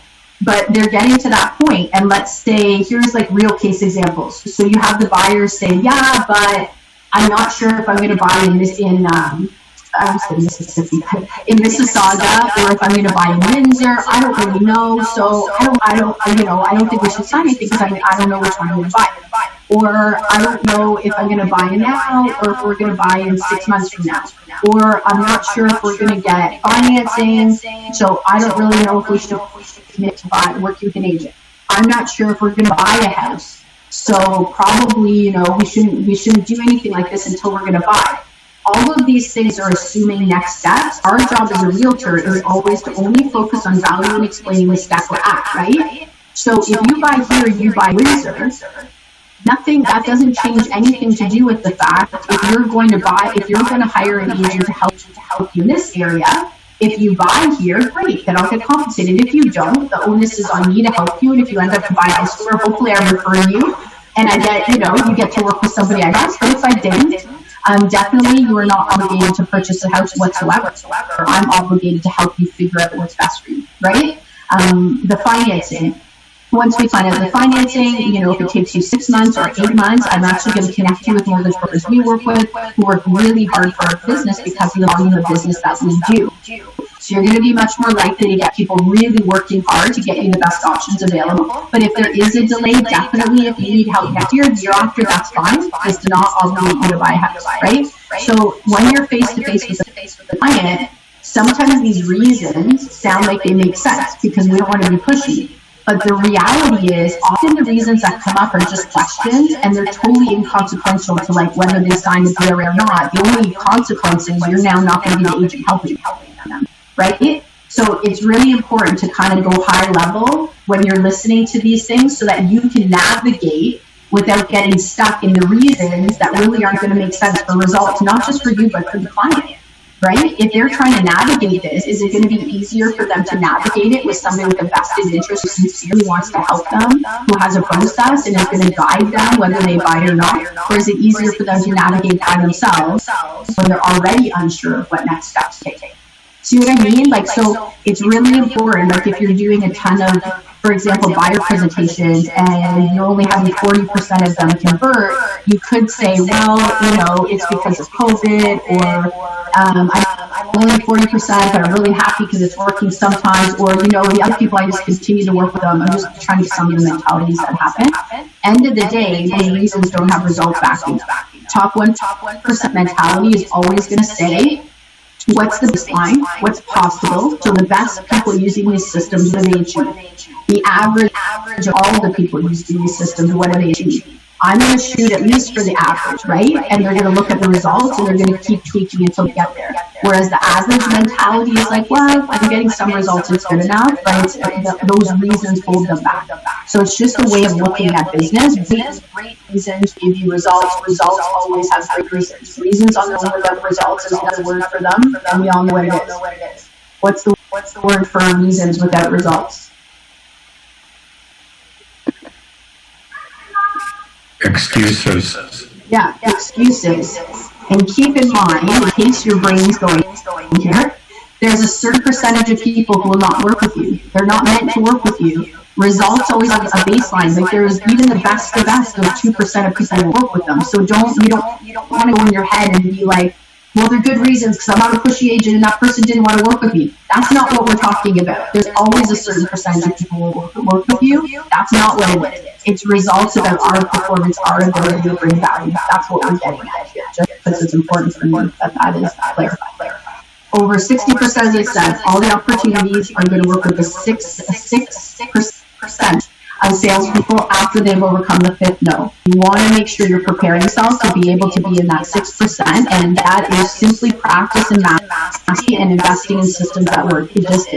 That's what it's going to take to get there, because we want to increase your certainty so your confidence is really high, so you take action to the best of your ability. And then you keep doing it and you get busier, and next thing you know, it's you're practicing this stuff all the time because you're using it with clients, and your confidence just gets higher and higher.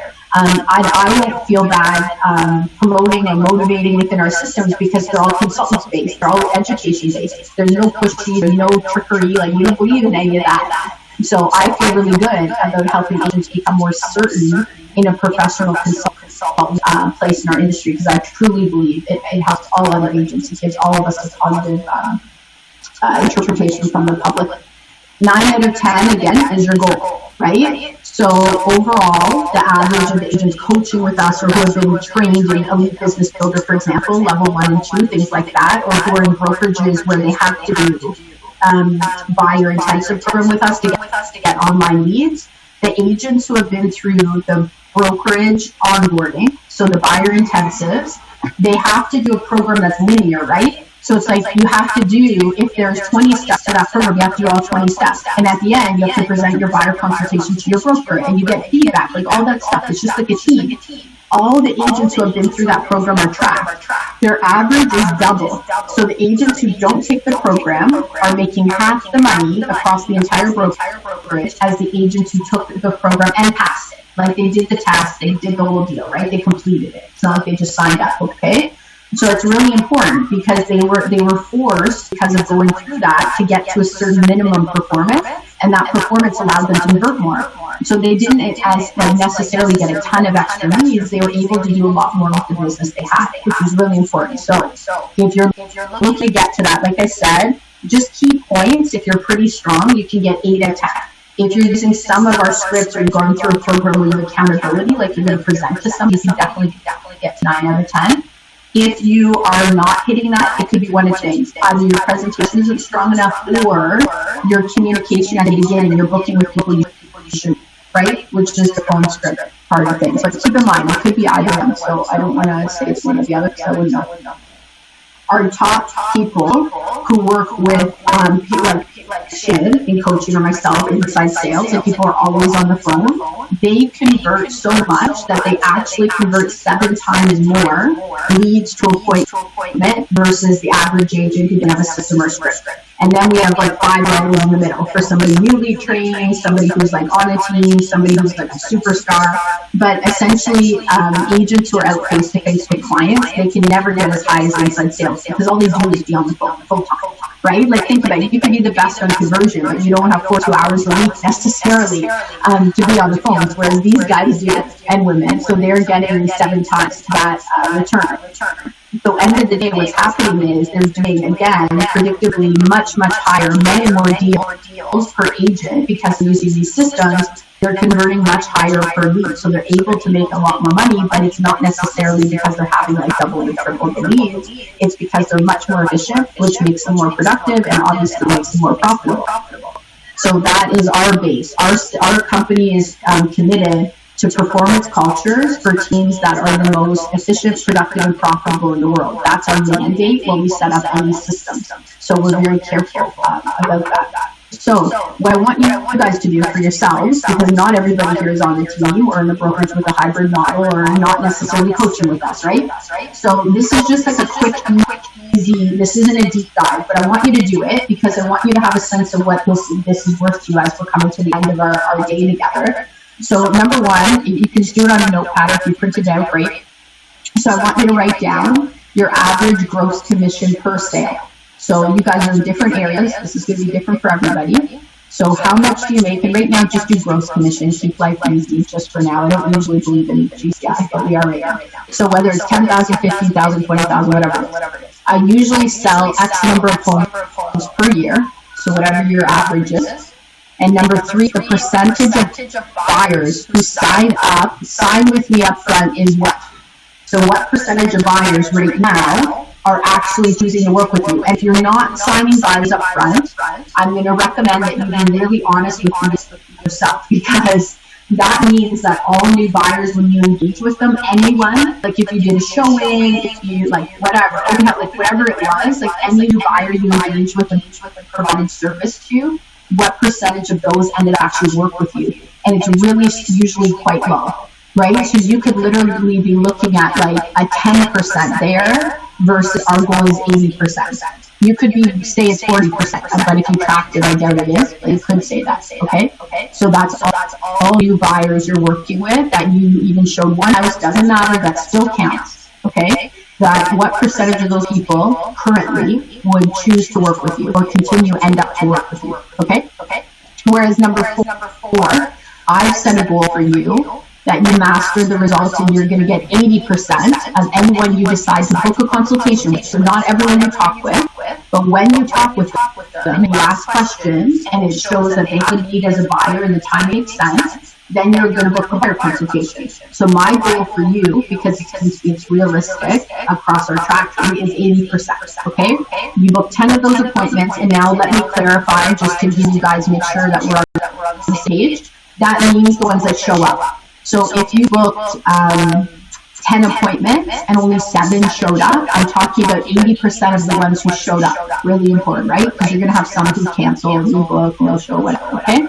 So I want you to, just for yourself, and be conservative if you want. I'm always super conservative with business planning. Like, it bugs my clients, but I think that I'd rather overperform a conservative, realistic plan than shoot for the stars with a plan that can never get there.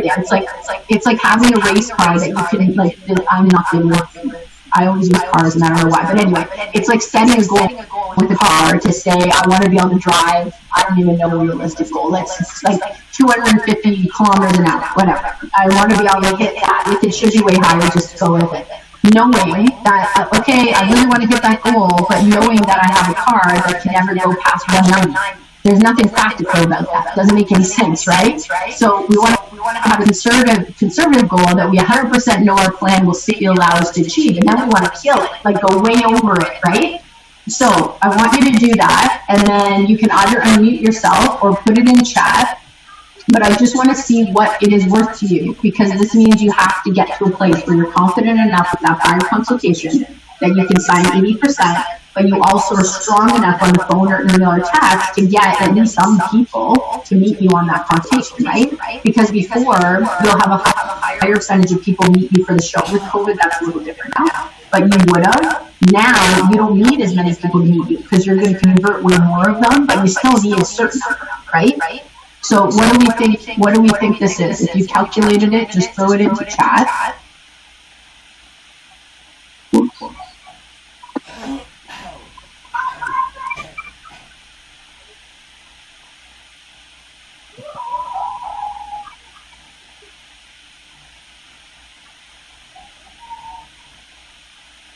Oh, Bill, I just saw I missed your question from before, so I'll go back after. I didn't see that.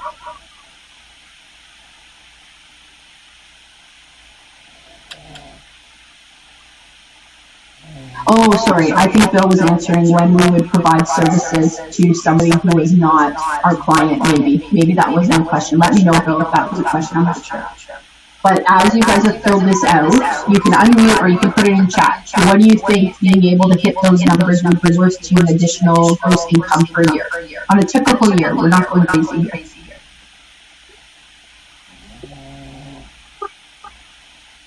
Okay, Bill, 75K a year, that's decent. So if I wrote you a check, Bill, and I want you to answer it, and it's kind of a catch-22, but it's a good one. It's a motivating one, I promise. So if I wrote you a right now for 75K and said I would give it to you if you learned your buyer consultation within 2 weeks and presented it to me, including the BRA and inspections, would you get it done? Absolutely. Right? And this is why I do this way. I give full credit to this story I'm going to tell you about Baron, because it's not mine, and it was so genius. I was like, I should have came up with that story. But he was talking, because he runs one of the hybrid models with us, right, where they have to go through our training to get leads from the brokerage. So his story was this. He said, so listen, so a big LA movie producer, director, whatever he said, comes into town, they see you randomly, you're the perfect look for this exact role, and all we need you to do is learn this like 65 lines or 100 lines or whatever he said, and we need it done within the next 6 months, and then we're going to pay you a check for $1 million to do that. He's like, how many people here, they don't know what he's talking about yet, right? And he's like, how many people here would take the role? How many people would learn the like 65 kind of paragraphs, not lines, you know what I mean? How many people would take that for $1 million in 6 months and learn the lines and then go through the process and perfect it, right? Because you're going to be on TV and everyone's going to see you, so you want to look good. And like all the, of course, I was like, yeah, I do it. Like all the easy choices, like, yeah. She goes, so you have a buyer presentation that's going to be worth, for some of you, like teams, literally $1 million in 1 year. For some of you, it's going to be worth $1 million potentially over the next 10 years. And how many of you are learning that presentation that's going to equate to the exact same amount of money for you as an agent and a paycheck? And it was like this huge realization, right? That sometimes if we take the time to learn these things, if we have a baseline and we know they work, which Paul does because he knows our teams and our tracking for everything, but it was pretty cool the way he explained it, right? And that's like the buyer value proposition. People get hung up on that one word, or I don't want to sound like a robot. It's like if somebody could give you the exact paragraph that the highest percentage of buyers would say yes to you, and you get the best chance to be able to help as many people as possible, would you learn it? And they all go, yes. And they go, why didn't you memorize your buyer value proposition, right? So it's the same idea. So thank you, Bill, for being honest and putting that there. Anybody else have an estimation just for yourself that you can share of what it would be worth to you to hit that over the next, like, over a 12-month period? You can unmute or write in the chat, whatever you want. Raj, 15K? Okay, is it worth it for 15K for you? Sure. Yeah, okay, fair enough, right? There's some agents who might tell me no for 15K, but the key is it's 15K at least per year, right? Yeah. It should be. I hope it should be. Okay. Does anybody have 0? As if you do something wrong. So I just want to check. just in case, if you're doing these numbers and there's a problem, now is the time to ask me about it. Oh, nobody has 0. Norm, it's not 0. You're not sharing it, but it's not 0, is it? Okay, good. It shouldn't be. And Raj, I don't know how you do your numbers right now, but you're in Mississauga, right? Yes. So I would tell you that if we were coaching, we're not going to do it right now, but if we were, I can almost guarantee, I don't believe in gambling, just so you know, but I do believe in educated risk. I can almost guarantee that when we went through the numbers, it's probably worth more to you than that. But I'm glad you picked up. Okay, just putting it out there. Okay, cool. So the idea, and I'm doing this for you guys. This isn't for me. I'm doing this because I want to motivate you to take the presentation easy, right? That's why I'm putting this out there, because so many people, like, if they knew they were going to get paid for it, they'd do it. But we're entrepreneurs. We're not in a business that works that way. We have to do it, and then we get paid for it. We got to create the way first, right? Okay. So growth, and that leads to growth is investment, right? It's an investment in time, it's an investment in energy and money. I mean, I certainly know that. If you want growth, and you can, if you're looking for more help from us, like these people are all teams who have either built with us or they work with us for their onboarding and their training, right? So we've done extensive coaching. Some of these have literally built all their foundations for their entire team with us, system step by step by step. And this is just a small fraction of those people over the years, but there are also a lot of big names. Some are in the US, since you guys may not know them. But if you are looking to have help one-on-one the coaching side, and you want to really get serious about building, I don't know any of the top big producers or teams who got there without investing in systematic process. We're not talking about just motivation and mindset. That is important. We do power up people, but it's actually systematic growth that's done with predictable results. So it's done with strategy. Right? So if you want that, let Shannon or I know. We do have an application to work with us on the coaching side of things. That's just to ask some questions about your goals and where you're at, because we only like to work with people when it's a good fit and we can help them. I always say it this way, like our business is very similar to yours in that if we work with people and they don't have growth, I can't make people do anything. But they don't have growth, it's kind of like the for sale sign without the sold sign. I like to work with people who get the sold sign because then they're ecstatic and they're happy to tell everybody how well their businesses went. I don't really like the other side. So I know we can help people build what they need to build, they'll get incredible results, but not all people are coachable, right? And that's why we have an application process. So these are your action items, because I really want you guys to get results with this, okay? So these are the things you want to commit with. One of them is an extra that I already gave you. So I'm challenging everybody to do a buyer presentation within 1 week. That's really important. But these are the takeaways for you to get top value from this workshop. So number 1, you want to work on, at least if you're not going to invest in getting a script book or doing our lead conversion workshop or whatever it is, or a lead business or whatever, right? There's lots of options to work with us. But if you're not going to, at least focus on those 3 steps. Consultants always ask questions first, always. Then they provide value based on what the person needs, and then they give terms, like a presentation, or a follow-up, or a market education, whatever, right? Or a BRA. Those are all examples of terms. That they always do it in that order. Even you'll notice section 3 of the buyer presentation of mortgage pre-approval. It's the same flow, right? We can ask questions, see where they're at, offer value suggestions of 3 mortgage brokers depending, and then the terms, the number, and best time for the mortgage broker to call them. It's always the same flow, okay? Number 2, I want you to review the 6 steps of the presentation, which is like the rubrics that are you guys like how to win. Which with every one of the 6 pillars in the bridge, which is the same thing as the 6 steps in the presentation. I want you to be really clear about what you're trying to achieve. Compare this model to your current business model. If you're trying to merge, or if you're trying to pick one or the other, compare your results now with the baselines that I recommended you should be able to get. Minimum, I would recommend at least start using the 6-step process. And like I said, just read from the screen. Like one key point and reading from the screen, and you're using the presentation. You're in business with this, and that's way better than letting it sit in your email and not use it, because you have to use it consistently or it's not going to be your process. It's a habit like anything else. My habit with buyers is I always would start with a buyer consultation. Even my own sister, I did buyer consultation. True story, I'm not joking whatsoever. My family wanted to be really smooth, and I didn't want any bumps, so I wanted her to really know what to expect, and I'm super happy that I did that. And now she's an agent, and she only works with buyers with buyer consultations. So it's kind of cool. Always ask for the BRA. I don't want you guys to contradict yourself. The principle of authority is really important. So it is better to ask for the commitment and have them object or say no than to not ask at all, because at least then you're congruent and you're not like contradicting yourself. You're more likely they're not going to work with you overall anyway. That's not a great way to go. And if you want to master this, then definitely get support to thrive, right? Like I said, results don't come from nowhere. I mean, I invest in my business, you guys invest in your business. If you really want to get better with them, look at always a cost-benefit approach, right? What do I need to make investing in it worthwhile? And you guys invested in today. And if you take the presentation, and I think a $399 workshop, or you might have paid less if you got the bundle deal, but just example, to $15,000 in a year is a pretty good investment, right? So you need to decide what do you have lots of leads and not converting them? Do you have the leads converting them to the appointment but not to client? Identify where the breaks are and invest to make that better, because that almost always is going to give you a huge return. So you guys need to look at that in your business, because I don't know where the breaks are.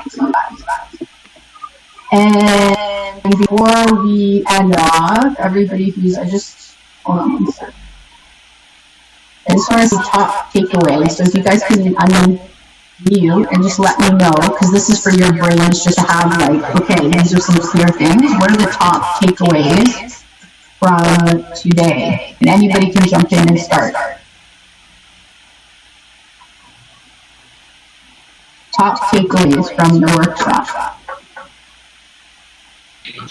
Well, Kathleen, I'm really seeing that I need to kind of reel my team in and get them working a serious buyer process, because right now, they're running around like chickens with their heads cut off, right? And they're doing some business and making some money, but they're also,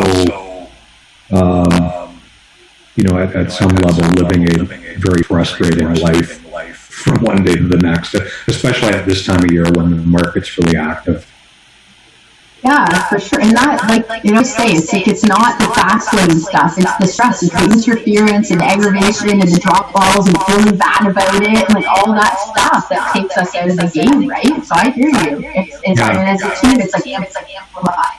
I had one of my guys say to me a couple of weeks ago, I feel like I'm drowning, and I said, look, you have to take time to grab the life preserver here, because he was not able to kind of identify what it was really that was drowning. But and that's that clear. Yeah, the intention is clear. You just even know to organize it and know where to leave it, and that you can trust the CRM and all those things. So thank you. That's a great takeaway, and definitely common as teams are growing and things like that for sure. Raj, Green, top takeaway. I would say focus on the value that we are providing and the service, and not just buying a house, but the process of buying that we help our clients with. So if we emphasize more on that, we should be able to succeed in them signing a BRA more than what I'm doing right now. So I guess that would really help. Well, it evens out your hills and valleys, right? Because you're signing maybe a lot of BRAs now, and not all those people are going to buy right now. Maybe you're going to slower 3 months from now, but now you've got those people because you planted seeds, whatever it is, 3 months or 6 months before. This is exactly what we did during COVID. I can't emphasize it enough. It was talk to as many people, still get them on the consultations, help nurture people, and then a lot of them had breaks, right? They had to go on pause, fully fine. Then the market opened up a bit, confidence came, and boom. Now that those people are already committed to working with us. So it seemed like a magic thing. And again, how are they killing it? So well, that's why. They were still hustling in the dark. They were just doing different things. Yeah, it's huge. Okay, thank you. I just want to see. I think, Asia, I don't know if you wrote it in or if you want to share takeaways. It's up to you. I'm not sure. And I think, Bill, I see get the BRA signed in initial consultation? That's your big takeaway? So hi everyone. So that's amazing. There's a plan, which is, and we have to go back on. It's not, and that is what is the most valuable thing that I think. The PowerPoint presentation is phenomenal. I most definitely will be going through it a few times to get more confidence. But can I ask you something? I know you're asking, will we have to ask questions in the end or no? Yeah, no, definitely. That's why I'm trying to pause. Everybody's be quiet, so it's a perfect time for questions. Okay, so I actually would like to know the right process. So I have a lead, and they're looking to find the next 0 to 3 months of their thoughts, and I want to meet with them either physically or on the Zoom meeting. So I go into saying I would like to I can start you some research that would be of interest to you, and then try to set up a meeting. And then I would go through. So would I go through the PowerPoint presentation first, or would I be going through the questionnaire on what they're looking in a home? What they like, what they don't like. I mean, like, what is the? I see the on page 62 on your PowerPoint. Then once you think what to do, but I just want to know where everything fits in. Okay, so right now at this point, have you already met with them? Like, have they gone on showings, or have you just talked to them on the phone? Like, where are they at in the process? Like, are they a client already? Are they a lead in your CRM? So a lead in my CRM who I would like to get the BRA signed, but I want to add value to my services. And so I would like to go through the proper process on what to educate them on what the buying process is and what the benefit would be to work with me. Excellent. Okay, so the last time you talked to them, was it left as a follow-up, or like what was the last step? Where was it left off? As a follow-up. Okay, awesome. So, for example, like I don't know your, so I'm going to you and I'm going to call them, okay? So let's just say you're there. Okay, so ring. Hello? Hi, can I speak with Asia, please? Oh, this is Asya. I say, hi, Asya, it's Kathleen calling from Black Calamity Realty. And we had spoken actually just last week. I know we're talking that you guys were really excited and still interested about getting into your next home. And I know I promised you I was going to give you a call back, so I want to keep that promise. How are things going? Are you guys still watching the listings every day, or where are things at? Yeah, so the listings are coming in, but you're just not sure what we want right now. The listings are good, but I think we need to start looking at them. Just get an idea of what physically is out there, and then you'll know which way to go. Okay, and I'm just going to go through all my typical questions. I don't know what you know and what you don't know, okay? So just as an example. Okay, excellent. And I know when we spoke last, you definitely wanted to purchase first. You didn't really want to sell until you found the right house. Are you still thinking that's the best strategy for you guys? I think so. Yeah, okay, excellent. And how are you searching so far right now? Like, how are you getting access to all the listings? Are you just on the public realtor.ca? Yes, realtor.ca and Casa. Oh, excellent. Okay, and everything worked out perfectly. When are you hoping to actually be in that next home? So we are in July. I would like to get in for the school year start. So maybe by mid-August. Oh, excellent. Okay, so if you found that perfect home, would you be ready to move forward right away, or is anything that would have to happen beforehand? That's a pretty close timeline already. Most definitely we would be ready, but we need to find the right home. Yeah, for sure. Okay, excellent. And is anybody helping you out so far with the process, or do you have any agent in mind to help you when you're ready? Well, I've registered on a few websites and I've been getting listings. But you definitely were the first person who called me, and you called back as promised. So I thought we'd have a conversation. Yeah, and this is why I wanted to kind of make sure I called and see where you guys are at in the process, because what I can do for you is I can actually set you up to email you all of the listings that are available matching your criteria. So what I'm going to send is actually everything that's new, everything that's had a price change, So I'm going to send you the information I send will include the address, the photos, the property taxes. You're actually going to get access to the information just like I do as a realtor. So anytime there's a price change or new listing, you'll get at the instant it's available. And our clients actually get access to things like powers of sales, estate sales, and other great deals. In fact, we even give our clients access to listings that we're listing as a team before they even hit the MLS system. Would that information be of interest to you as well? Most definitely.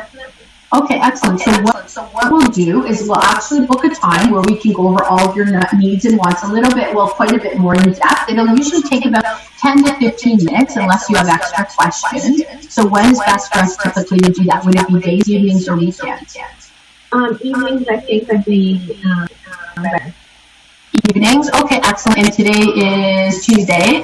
So actually, I don't know how soon you're thinking. I did have somebody have a cancellation tomorrow night at 7, or I also have Thursday available at 6 o'clock. And right now, we're booking I'm booking all of those kind of meetings right on Zoom. It's super easy. Are you familiar with the Zoom platform? Oh, yes. Excellent. Okay, so would tomorrow at 7 be better, or do you think Thursday at 6 would be easier for you? Sooner the better. Yeah. Tomorrow is fine.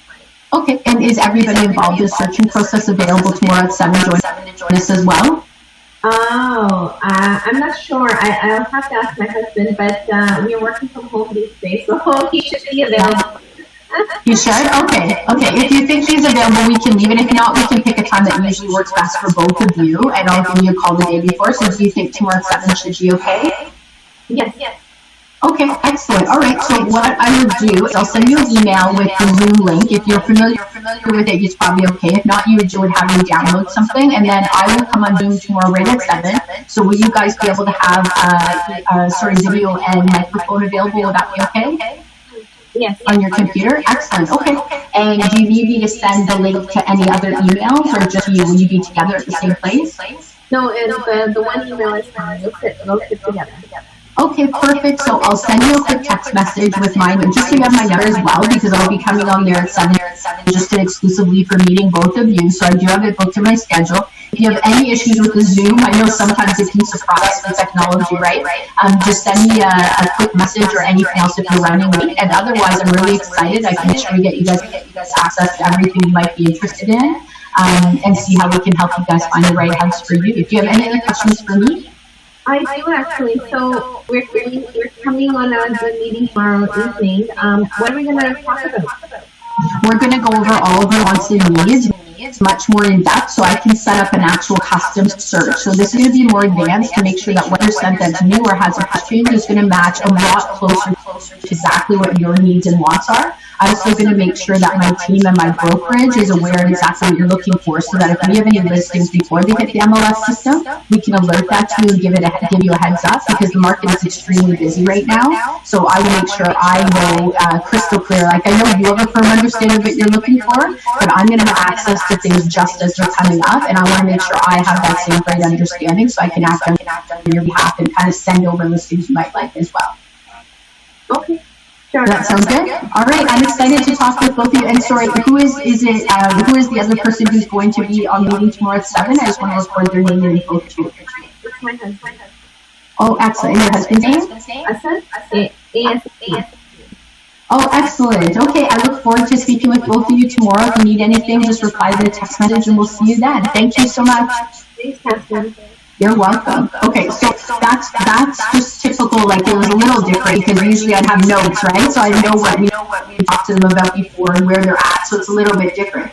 And they might have even said to me, but you're already sending me listings, right? And that would have been a little bit of an objection handle as well. But literally, you still want to offer the buyer value proposition, and you want to book the consultation. That's still what you're going to offer. If you have objections, then you might come over. You might need to overcome them, but usually it's only after you look to book the appointment, the date and the time. Does that make sense? It's kind of a flow? That totally makes sense. So then, okay. And you're going to go on Zoom and you're going to present the buyer presentation. The six-step presentation?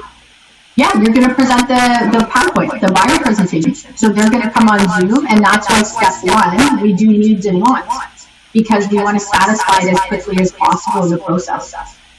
Also, that's when the question, we do the questionnaire. Yeah, it's right part of the presentation. So you're going to have them come on, and they're literally going to go through the buyer presentation that we worked on today. And at the end, offer the BRA. So then you're set. So if you can get them, give the buyer value proposition to get enough value to meet you on Zoom, then you're already set with your next step, because you're literally going to do what we worked on today. So then, okay, so I do the presentation, and number 5, always ask for the BRA. So is that when we would do it online? For the Yeah.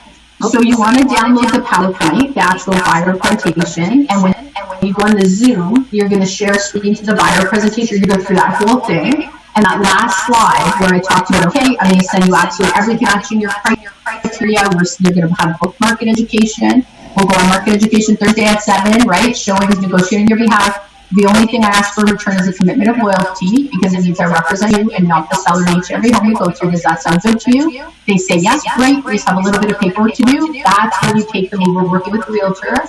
You take them over the BRA, and you want to send it to them on whatever e-signature platform you use, so they can review it. You can answer questions right there, and most of the time they're going to sign it and send it back to you. And now you're set. You're in market education, so you know your steps. Okay.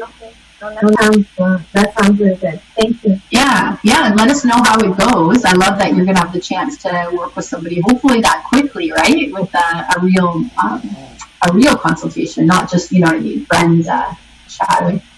Excellent. Any other questions? Because this is a good time for questions that are outstanding, because you have me here today for a couple minutes. So if you guys have any, now is a good time to bring them up. Any questions?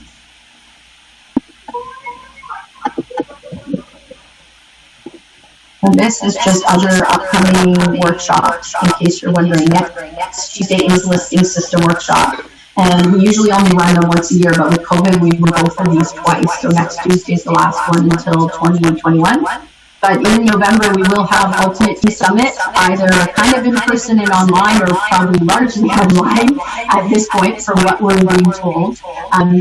But that is a really comprehensive event for team top producers who want to run systematically, and team leaders. They'll bring your mini staff, their team members. It's phenomenal to get everybody on the same vision to move forward together, and a lot of team leaders share things like that. And if you want a strategy call with us, Shannon will reach out and offer everybody one. If you want to get more information about working with us, just let us know.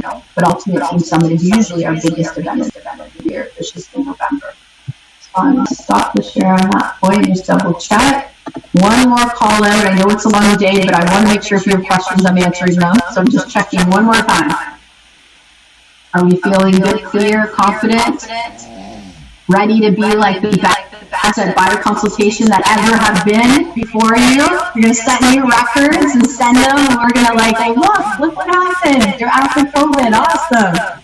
All right. Well, it's so fun to spend the day with you. It really is this easy. So please use the consultation. And if you have success stories, reach out. We'd love to hear them. And any little questions, reach out for us after. And thank you so much. And you were welcome, Norm. I'm so glad you guys were here today. So I'm going to wish you an amazing week. And I hope to see you all soon. Hopefully I'll see some of you next Tuesday for Listing System. You are welcome. Have a great day, everybody. Bye for now. We'll talk to you soon. Bye.